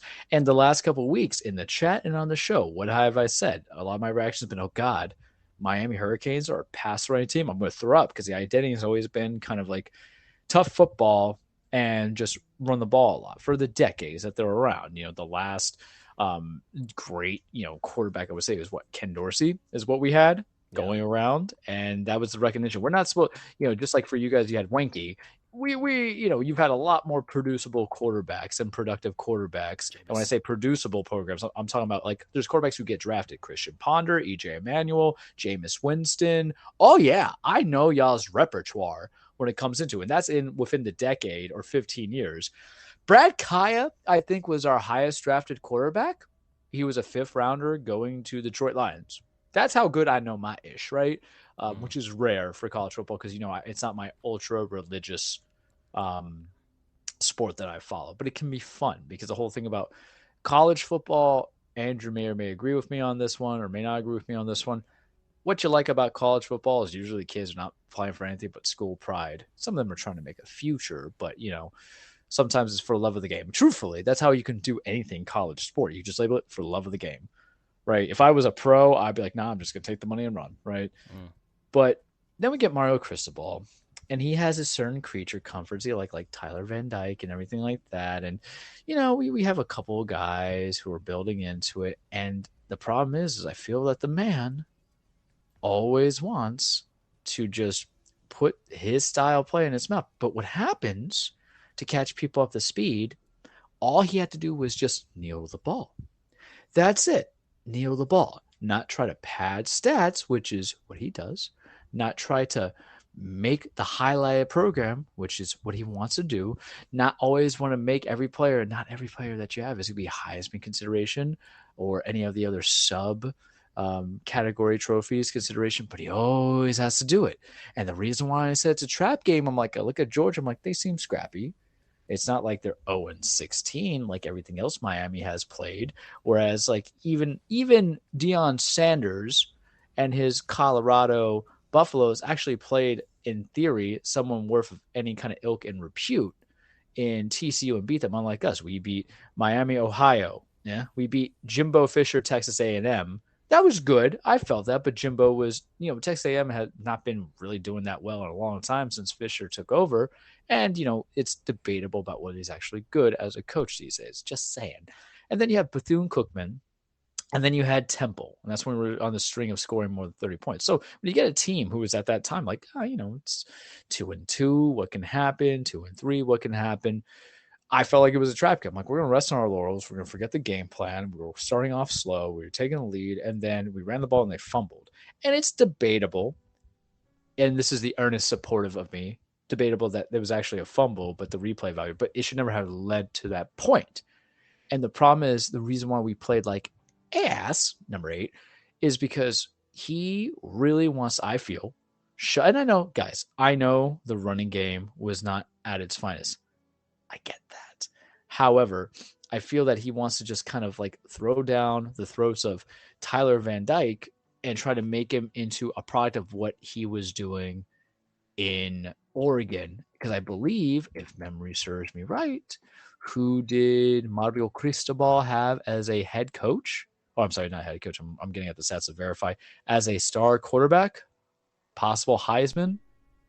I feel like he had Justin Herbert. Oh yes, Herbert. That's right. Yeah. Sorry.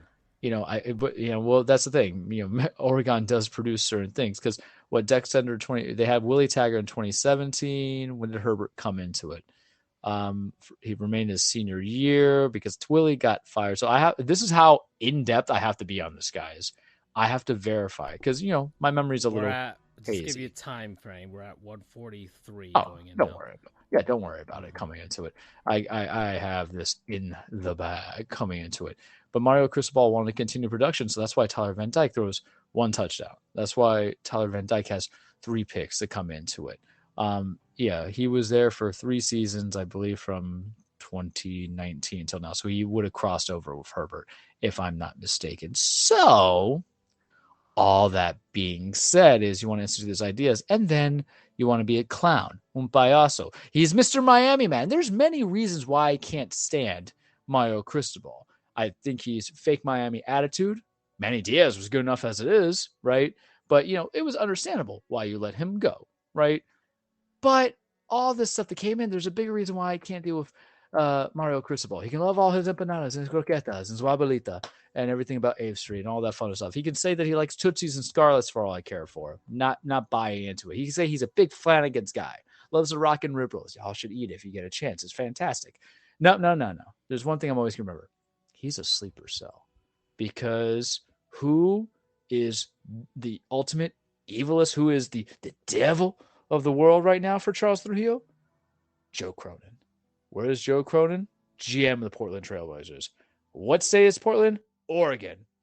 Where was Mario Cristobal leaving? Oregon. They literally put me in the honeypot with this man to poison not just one thing I love, Damian Lillard, who's not with us now. He's over in Milwaukee. Now he's poisoning a college program and just destroying us from within. I can't stand it. The state of Oregon. You heard my rant last week, and you have found a way to character assassinate me in some way, shape, or form by destroying an easy win for the Miami Hurricanes. I don't even know if you would call it a character assassination, but God knows you're going to make me seem like a manic that's coming into it because I'm feeling like Charlie in the mailroom. Pepe Silva, go on here, Francisco. And yes, he had Herbert as his quarterback, but this is the conspiracy we're going. This is the grassy knoll subject, right? It's got to be something here. It wasn't Lee Harvey Oswald. Joe Cronin hurt me. He works in the state of Oregon. Mario Cristobal he loves Oregon. Probably loves Oregon. He's like, oh yeah, I got them Nikes, and I saw all this cool stuff coming in there. There's like ducks and stuff, and there's like that one favorite peony and that eucalyptus tree because Oregon has nothing in there. All right, guys, told you what I hope comes Oregon. And Mario Cristobal heard this from him because he understands, acknowledges the 37th, the Richard Nixon of sports podcasts. Like, oh, he can't talk about Oregon like that. Let's take this trap game, make it into a trap game. Let's lose this game, and let's not kneel the ball. He is bad as a coach. He is just lacking the tact of how to do things. We were going to lose to UNC. I'm almost confident we're going to lose to UNC this week. That's the prediction. They have been doing really good. Mike Brown's finally got it together. The guy who used to be, former coach of the Texans. I think it was Mike Brown. There's so many Mikes out there right now. I'm not fully situated. I have to check that. So yeah, Mac Brown. Sorry, not Mike Brown. My bad. Because I'm on a train of consciousness, and I knew it was Brown, but my brain's going and trying not to get over crazy into this. So I fell there. But Cristobal, along with Joe Cronin, in state of Oregon, you are on the public list. You're on my list. And this is, mind you, I had Al Golden as a coach. I didn't even feel this kind of energy. Brandon Shannon didn't feel this kind of energy. You know what I mean? Didn't feel that energy. I like Mark Ritt for what his work. He never, like, you talk about the Tennessee Titans of football. He was it felt like very, Jeff Fisher-ish, the way that Mark Rick wanted to kind of do things he's like Georgia. And like, it didn't work. But, Rick tried, coming into it. Manny, give or take, I don't have feelings on it. But Mario Cristobal, not a fan. State of Oregon, not a fan. Everything I said last week, I'm going to double down on it. I hope you have like a Republican governor for like the next 50 years. All the cool stuff that you guys are able to do there, ain't going to happen. Nikes, burn them. Let the labor laws come in and take it around. I wore Adidas when you guys saw me, mind yourself, Nikes. But that's beyond the point. Oregon, you know what? I hope Oregon State gets more traction than University of Oregon. That's the ultimate damification and bastardization. Now, I'm not saying that man, are we calling that a curse word? I'm thinking that's a demarcation of everything. But hey, I hate you, Mario Cristobal. And so I was, to give you the setting, because I had to go into character, but I'll give you the real setting. I'm literally like, oh, cool, we're going to win. And then I finished the pay-per-view and I see, I'm like, what? What the fuck is this nonsense? And it all just came out because I was on the chat with my buddy who is also another Hurricanes fan. A few drinks in you. Oh yeah. It was the libations were there, and it was the energy of, we just need to fire this man, but we can't because he's going to be utilizing his image and his recruits to kind of rebuild the program and everything like that. And I'm just like, I hate this. This is literally it feels like an arranged marriage. I just need to marry you to kind of stay here, and then we're good, and then we can be on our separate ways. I don't want to play out the next 3 years, Francisco. It hurts my soul. And that is as PG as I'll keep it going from there. So that's my Mario Cristobal rant. Okay. Well, sleeper cell. He's a sleeper cell. Well, call the government. That was pretty contained compared to what I thought it was going to be. But all right. Well then, let's head on over to the petty train. So we'll go through each game in the NFL. And I'm going to go down this list. So first on this list I have here is the okay, this is the first one for whatever reason. All right, the Indianapolis Colts and the Baltimore. Wait, is this the right week? we played the Colts. Oh, what am I looking at here? Whose list is this? CBS Sports. You probably have this current week's. Yeah, sorry. I was looking at the wrong thing. I mean, I can go down the list if you. Hold on. I got it now.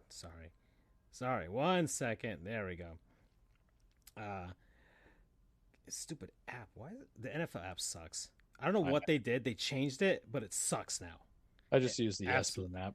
I know, but it used to be good, and then they made it horrible. The Chicago Bears and the Washington Commanders. Don't care. Yeah. Both teams are bad. You guys, I mean, good on DJ Moore. I bet the Panthers kind of feel stupid because, remember, they traded him away to get the number 1 pick for Bryce Young, but who's he going to throw it to? But so would be. Yeah. The Jacksonville Jaguars and the Buffalo Bills. What have we been talking trash about the Bills? They're not a complete team, and I don't think they could be. They're a team that you're no longer afraid to match up against.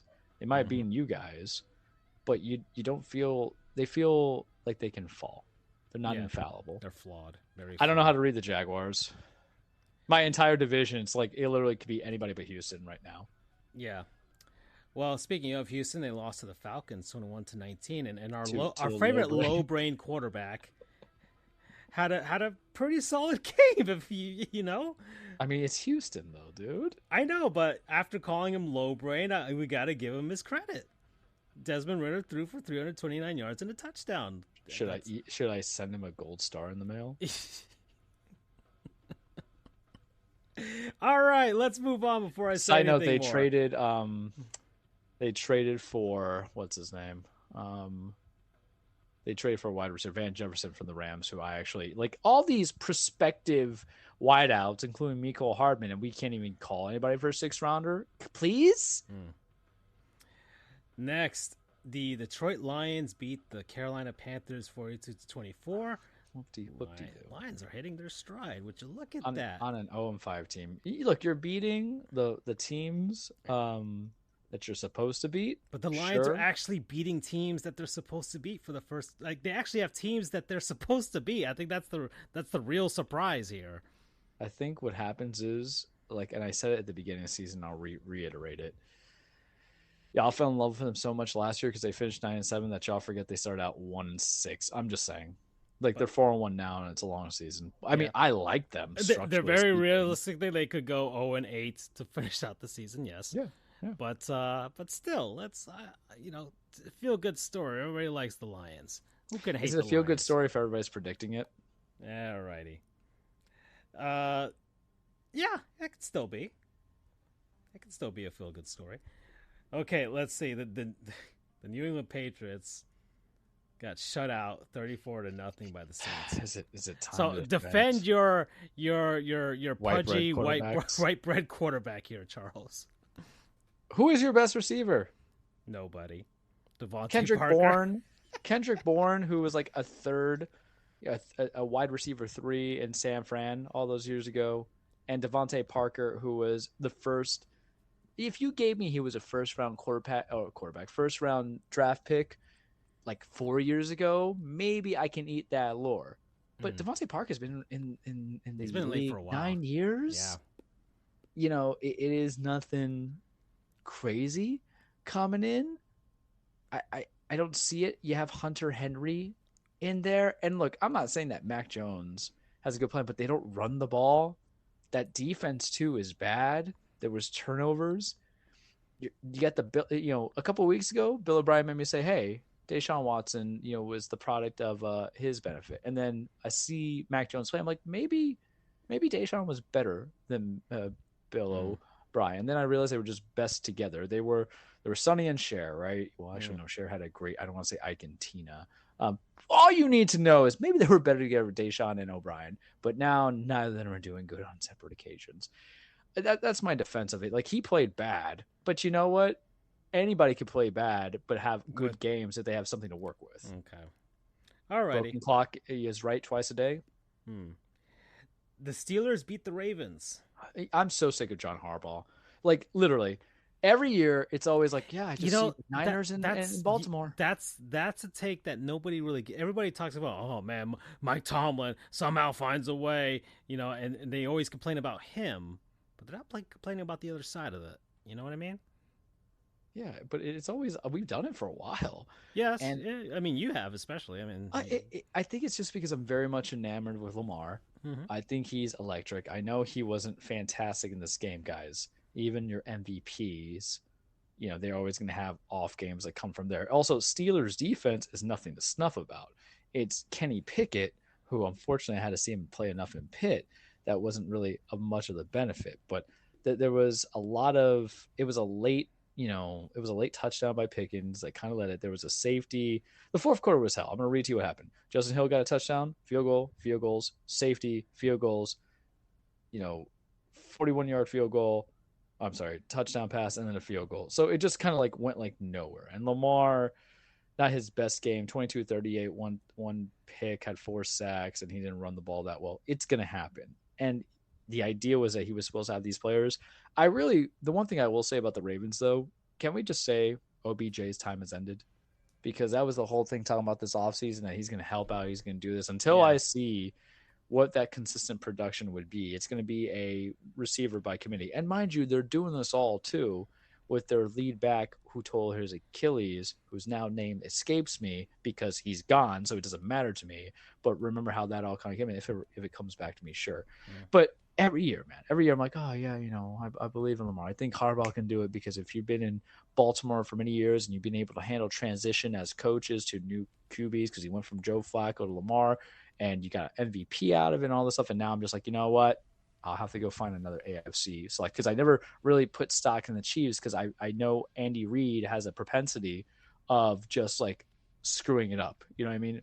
For all the championships Andy Reid has now, 2 out of 3 appearances of the Chiefs, y'all forget he went to the NFC Championship game 5 times and only got to the Super Bowl once. That's a fact in his time before he became the Chiefs coach. Yep.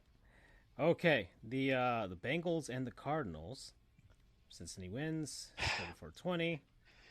And the Cardinals Sure. are a terrible team. Sure. Maybe just a game for the Bengals to get their groove back a little bit, right? Catch some of that mojo just a tiny bit. I don't know. Who knows? The Eagles beat the Rams 23-14. I feel like the Rams are not a team I want to play if they get to the playoffs. I'm just saying. Between Cooper and Puka, and Stafford seems to be healthy. That defense is questionable, but that's a team where if they're fighting for a wild card spot, I just don't want none of that. I want none especially of if that. they go into J.K. Dobbins was the one that got hurt. Going to playoffs with a hot streak.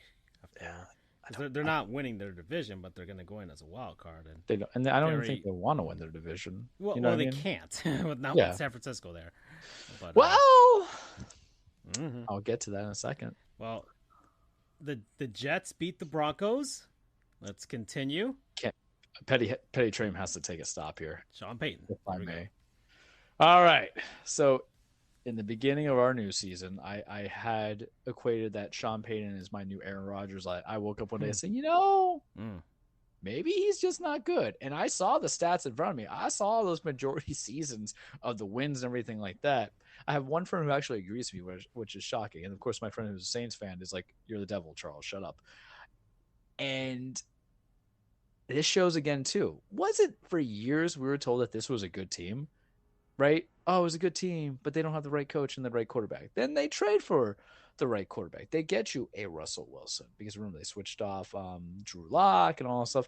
But it's a good defense. They had all these guys, and they traded those guys away too. They just traded Randy Gregory away for like peanuts coming into it. He went to San Fran. They gave you guys the defensive end whose name I forget, which I thought was a bad deal by you guys, but what can I say? Knew his name last week, don't remember this name this week because I never plan out for the petty trains.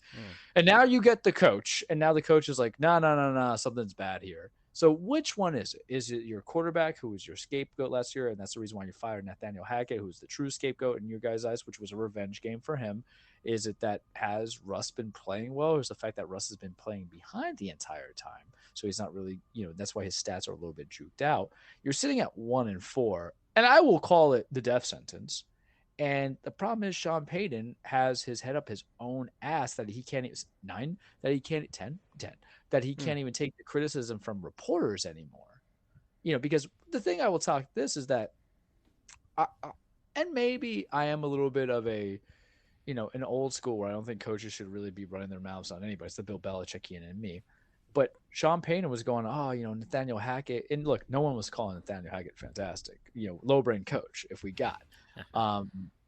But one, he's not the one who told you hire Vance Joseph as your defensive coordinator when he wasn't doing it when he was the head coach of the Broncos and trying to do defensive calls. That's one. But two, he was talking that stuff saying, he wasted the potential of this. And then he apologized. And I say, the analyst got into me. No, you've been a coach longer than you've been an analyst. Let's see. And, Sean Payton doesn't strike me as a very respectable human being because Bounty Gate. Just saying. I know some people are like, it doesn't matter and everything, but I'm like, no. He lives in the American exceptionalism. It feels like, and the way he presents himself is I get an exception from this, and I'm better than you guys, and you know it. And he had to eat that humble pie, and then his whole thing, I think, on an interview was, I answered that already in the past. I'm not going to answer it again. He just feels like he wouldn't own up to it. And when you look at leadership, and you have coaches that have egos, that guys who are pending free agents are going to want to deal with it. And mind you, we get to defend my other white break quarterback in Zach Wilson, who played badly. It was Breece Hall who really kind of left up into it. And I don't know how much longevity Zach Wilson is going to have, but you guys really played him off into a pariah. He went 19 of 26, 1 interception.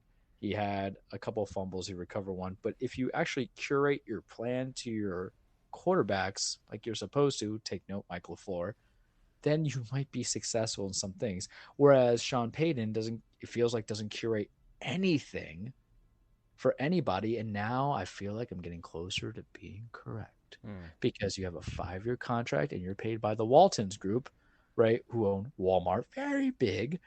And I don't know how much time they're going to give you for a full-blown rebuild. I'm very interested to see if this big name, because you know what it reminds me of? And we're going to antiquate ourselves a little bit, right?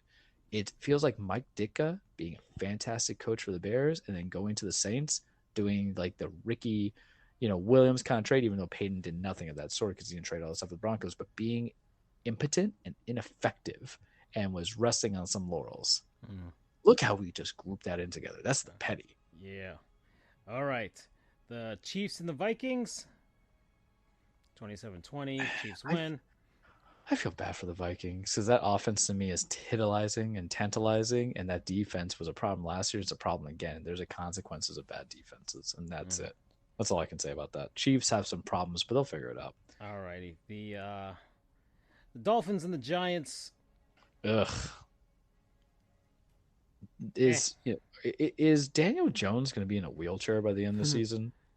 He's going to go like full Christopher Reeves, man. Like another coach who just rested on his laurels because he won Coach of the Year when he shouldn't have. That should have gone to so many other different coaches. In Brian Dabble, aren't you supposed to scheme for an offensive line, how to put some ideas in there? Did you spend first-round draft picks on Evan Neal and then Andrew Thomas? Didn't you sign some guys to protect your quarterback? I feel bad for him at one point. I'm not going to defend him. He's on the same draft class, but you can't do much.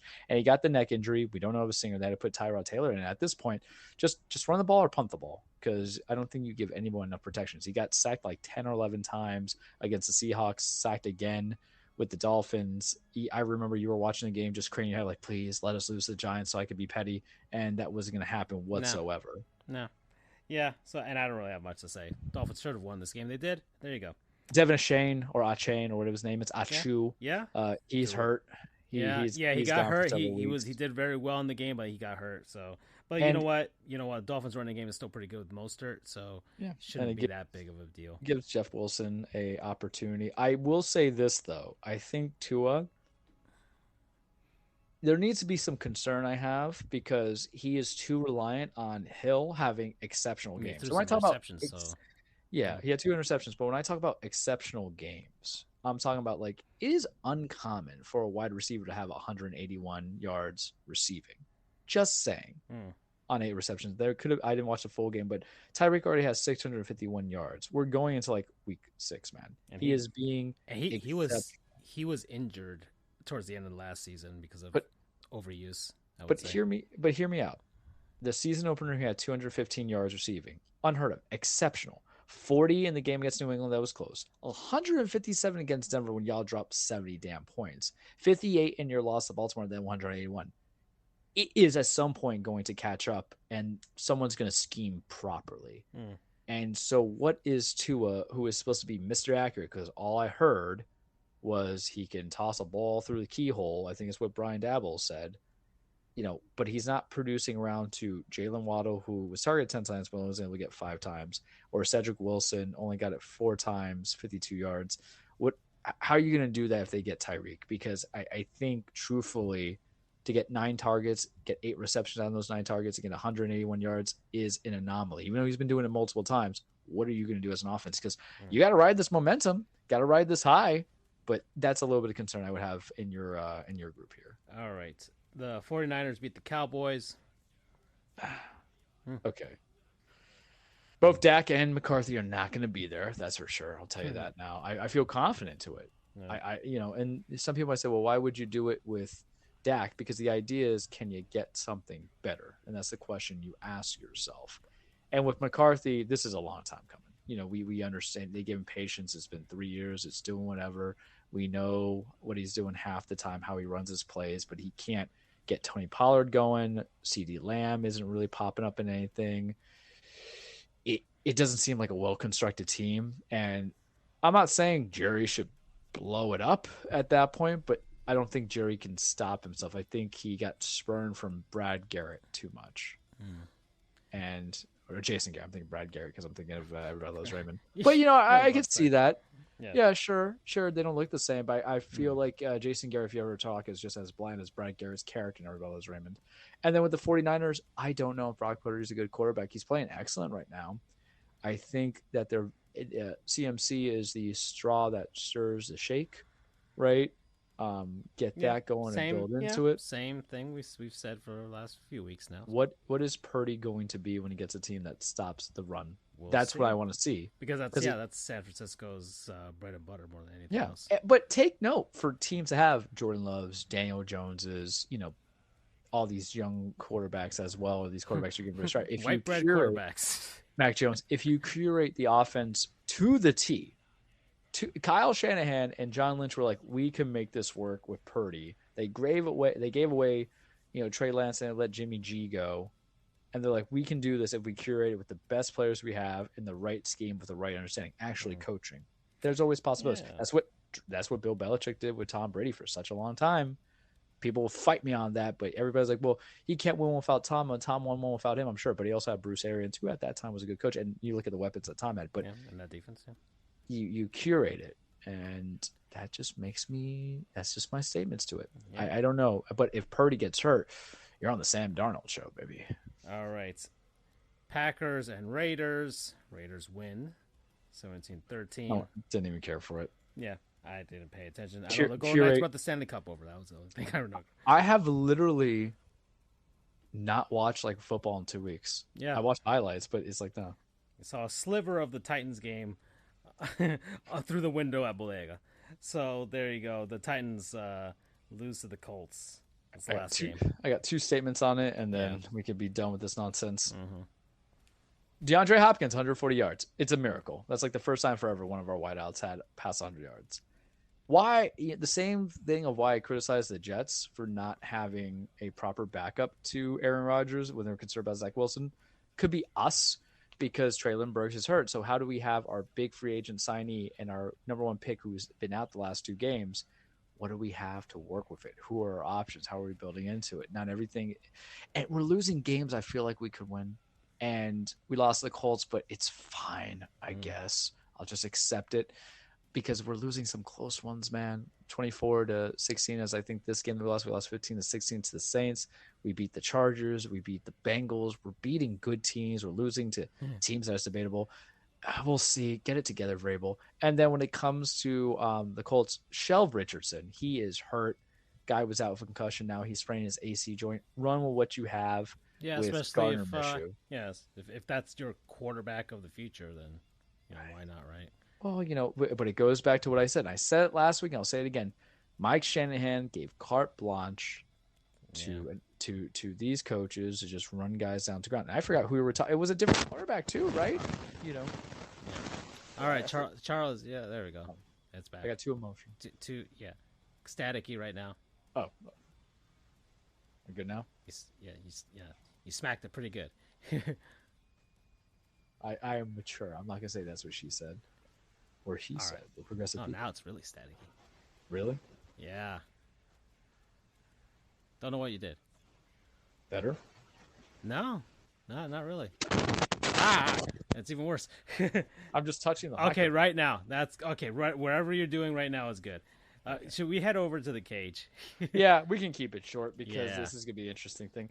Welcome everybody. Your weekly Trueplex the Cage with Charles. Remember, wrestling is not fake. It's scripted. It's a stage fight. It's a song and dance. It's poetry, emotion. It's men and women trying to beat the holy hell of each other, establish their legacies, chase championships, and do everything great and in between. We change it every now and then. So right now, as we speak, I have been going back and forth on both NXT and AEW's Dynamite because with the playoffs, they have been preempted. So instead of Wednesday Night Dynamite, we're back to Tuesday Dynamite for this one exception only to go against NXT.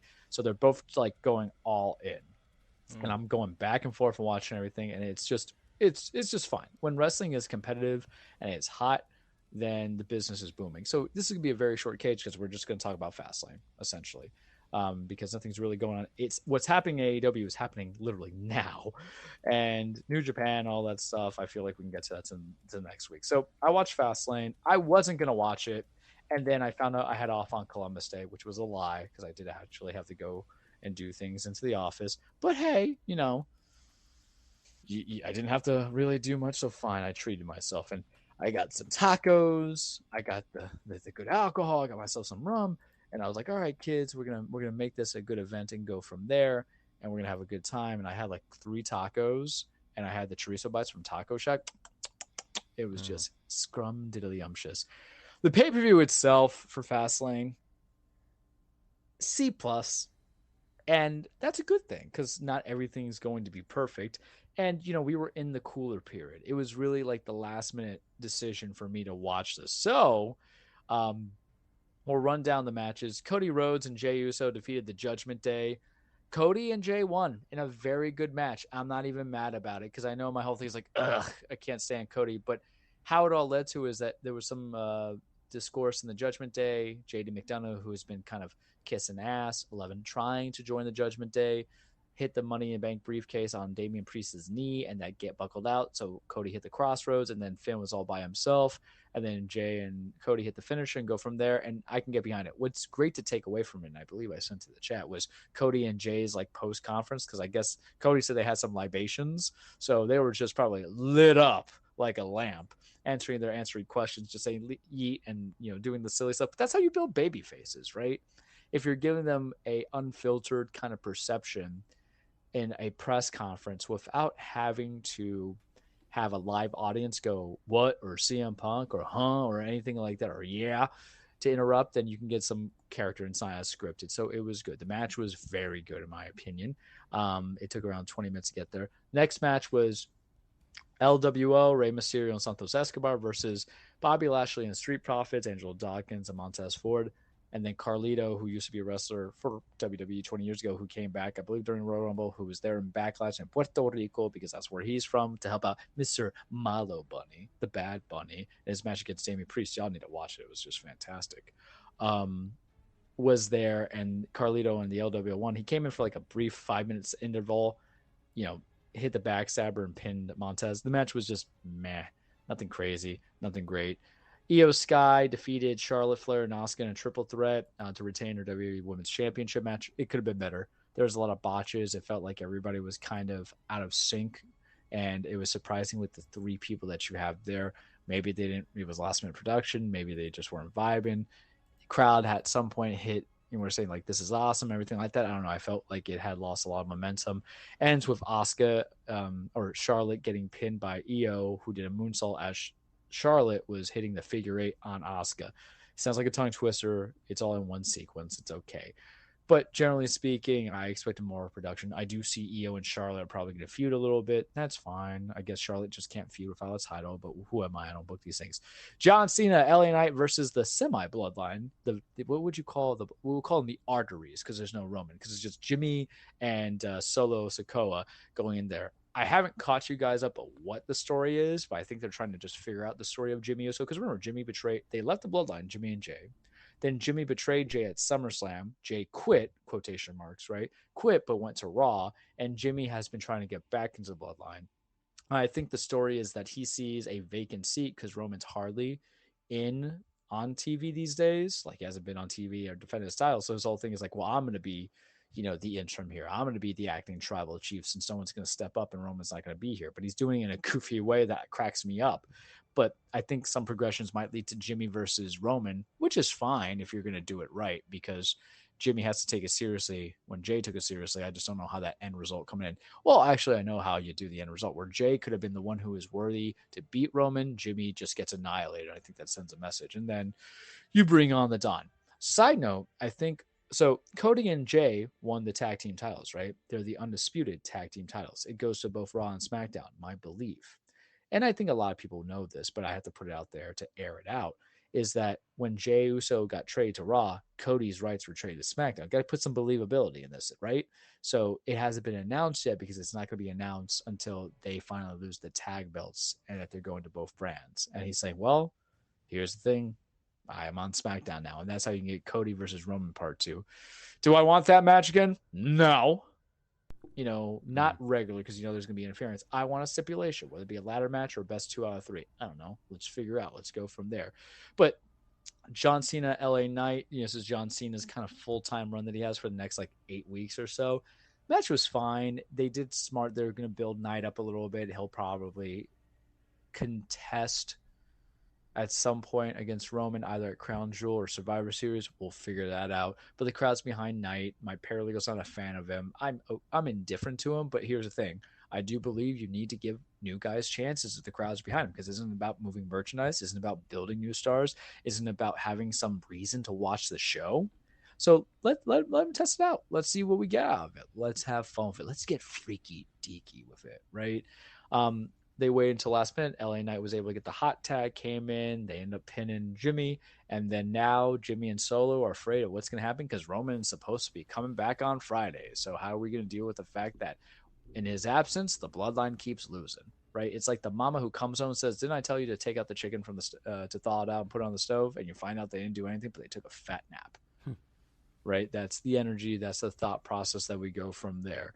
And then the main event, which was muy bueno. Seth Rollins versus Shinsuke Nakamura part 2. Remember last pay-per-view at Payback, they fought, and then I thought Shin was actually possibly, maybe in a small sliver way, going to win, and then Seth just beats him out of nowhere.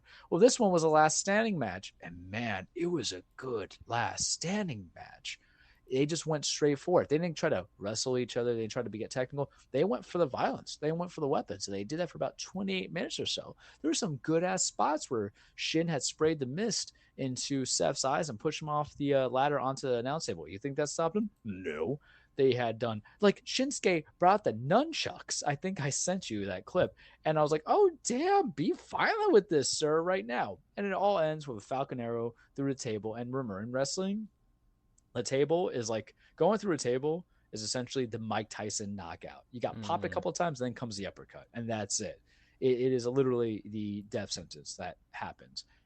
I loved it. I thought it was great. I think it was an engaging, interesting way to build in some last man standing matches because some of them are just terrible and some of them are really good. And I think that's impressive. But what is to come for the future, because I mentioned that a little bit in the EO title defense, is Seth and Drew is going to happen at Crown Jewel. And Drew's in the middle of a heel turn right now, but it's not really a heel turn. It's more like, y'all want to support Jey Uso, who screwed us all over. Why? I don't want that. I'm not going to be the nice guy anymore. And he looks at Seth and says, well, you know what? I also want your title too. And I'm like, yes, I get this. You're just calling it like it is. You're being straight up. You're saying, why you guys love this guy now when he screwed us over? Locker room. And you know what, audience? You're going to see why I'm better than this guy. That's what it's about. You're establishing both your legacy and try to get the title. And what's important about Drew is, remember, he's a 2-time champion during what? The pandemic era. The man was never able to win or defend his main championship when he was the WWE champion in front of a live crowd. And he tried his best to, carry the show during the pandemic era. Pandemic era was a very weird time in the WWE for all of wrestling. But I think I've always liked Drew as a heel. The babyface stuff doesn't work because he's very, just simple in that sense. It wasn't my cup of tea. But now if we're going to bring in the idea where I'm like, I'm not a bad guy, I'm a good guy, I just want to be one thing, champion, I'm like, I get behind that. Because sometimes wrestling needs to be the soap opera. But what wrestling can be in the combat sports is just kind of like how you treat boxing a little bit, where it's like, these are just the best work rate guys. The best work rate guys, not the biggest talkers, the promoters, but the work rate guys who pop on the best matches, don't really need a tune-up match, and they just go and defend their championships and try to unify and try to go from there. I can get behind that. The Mickey War, Arturo Gatti, the welterweight divisions coming into it. The Canelo Alvarez's, right, where there's not a lot of big talks coming in. Not everybody has the Floyd Money Mayweather that has to sell a story to it, even though I do love me some Floyd. And look, he was one of the richest boxers out there because he got you to buy the pay-per-views. But I think that's how I kind of make that light distinguishment for combat sports and wrestling, even though Endeavor wants UFC fans to be WWE fans and vice versa. No, I think we all hate each other in that cross brand. And that's all I got for you this week on The Cage. Okay. Well, we are out. It's 2 hours and 19 minutes. I think we are done, and the Orioles are done too. Yes. Who is right about the AL East? Me. Me. Well, bye everybody. Take care.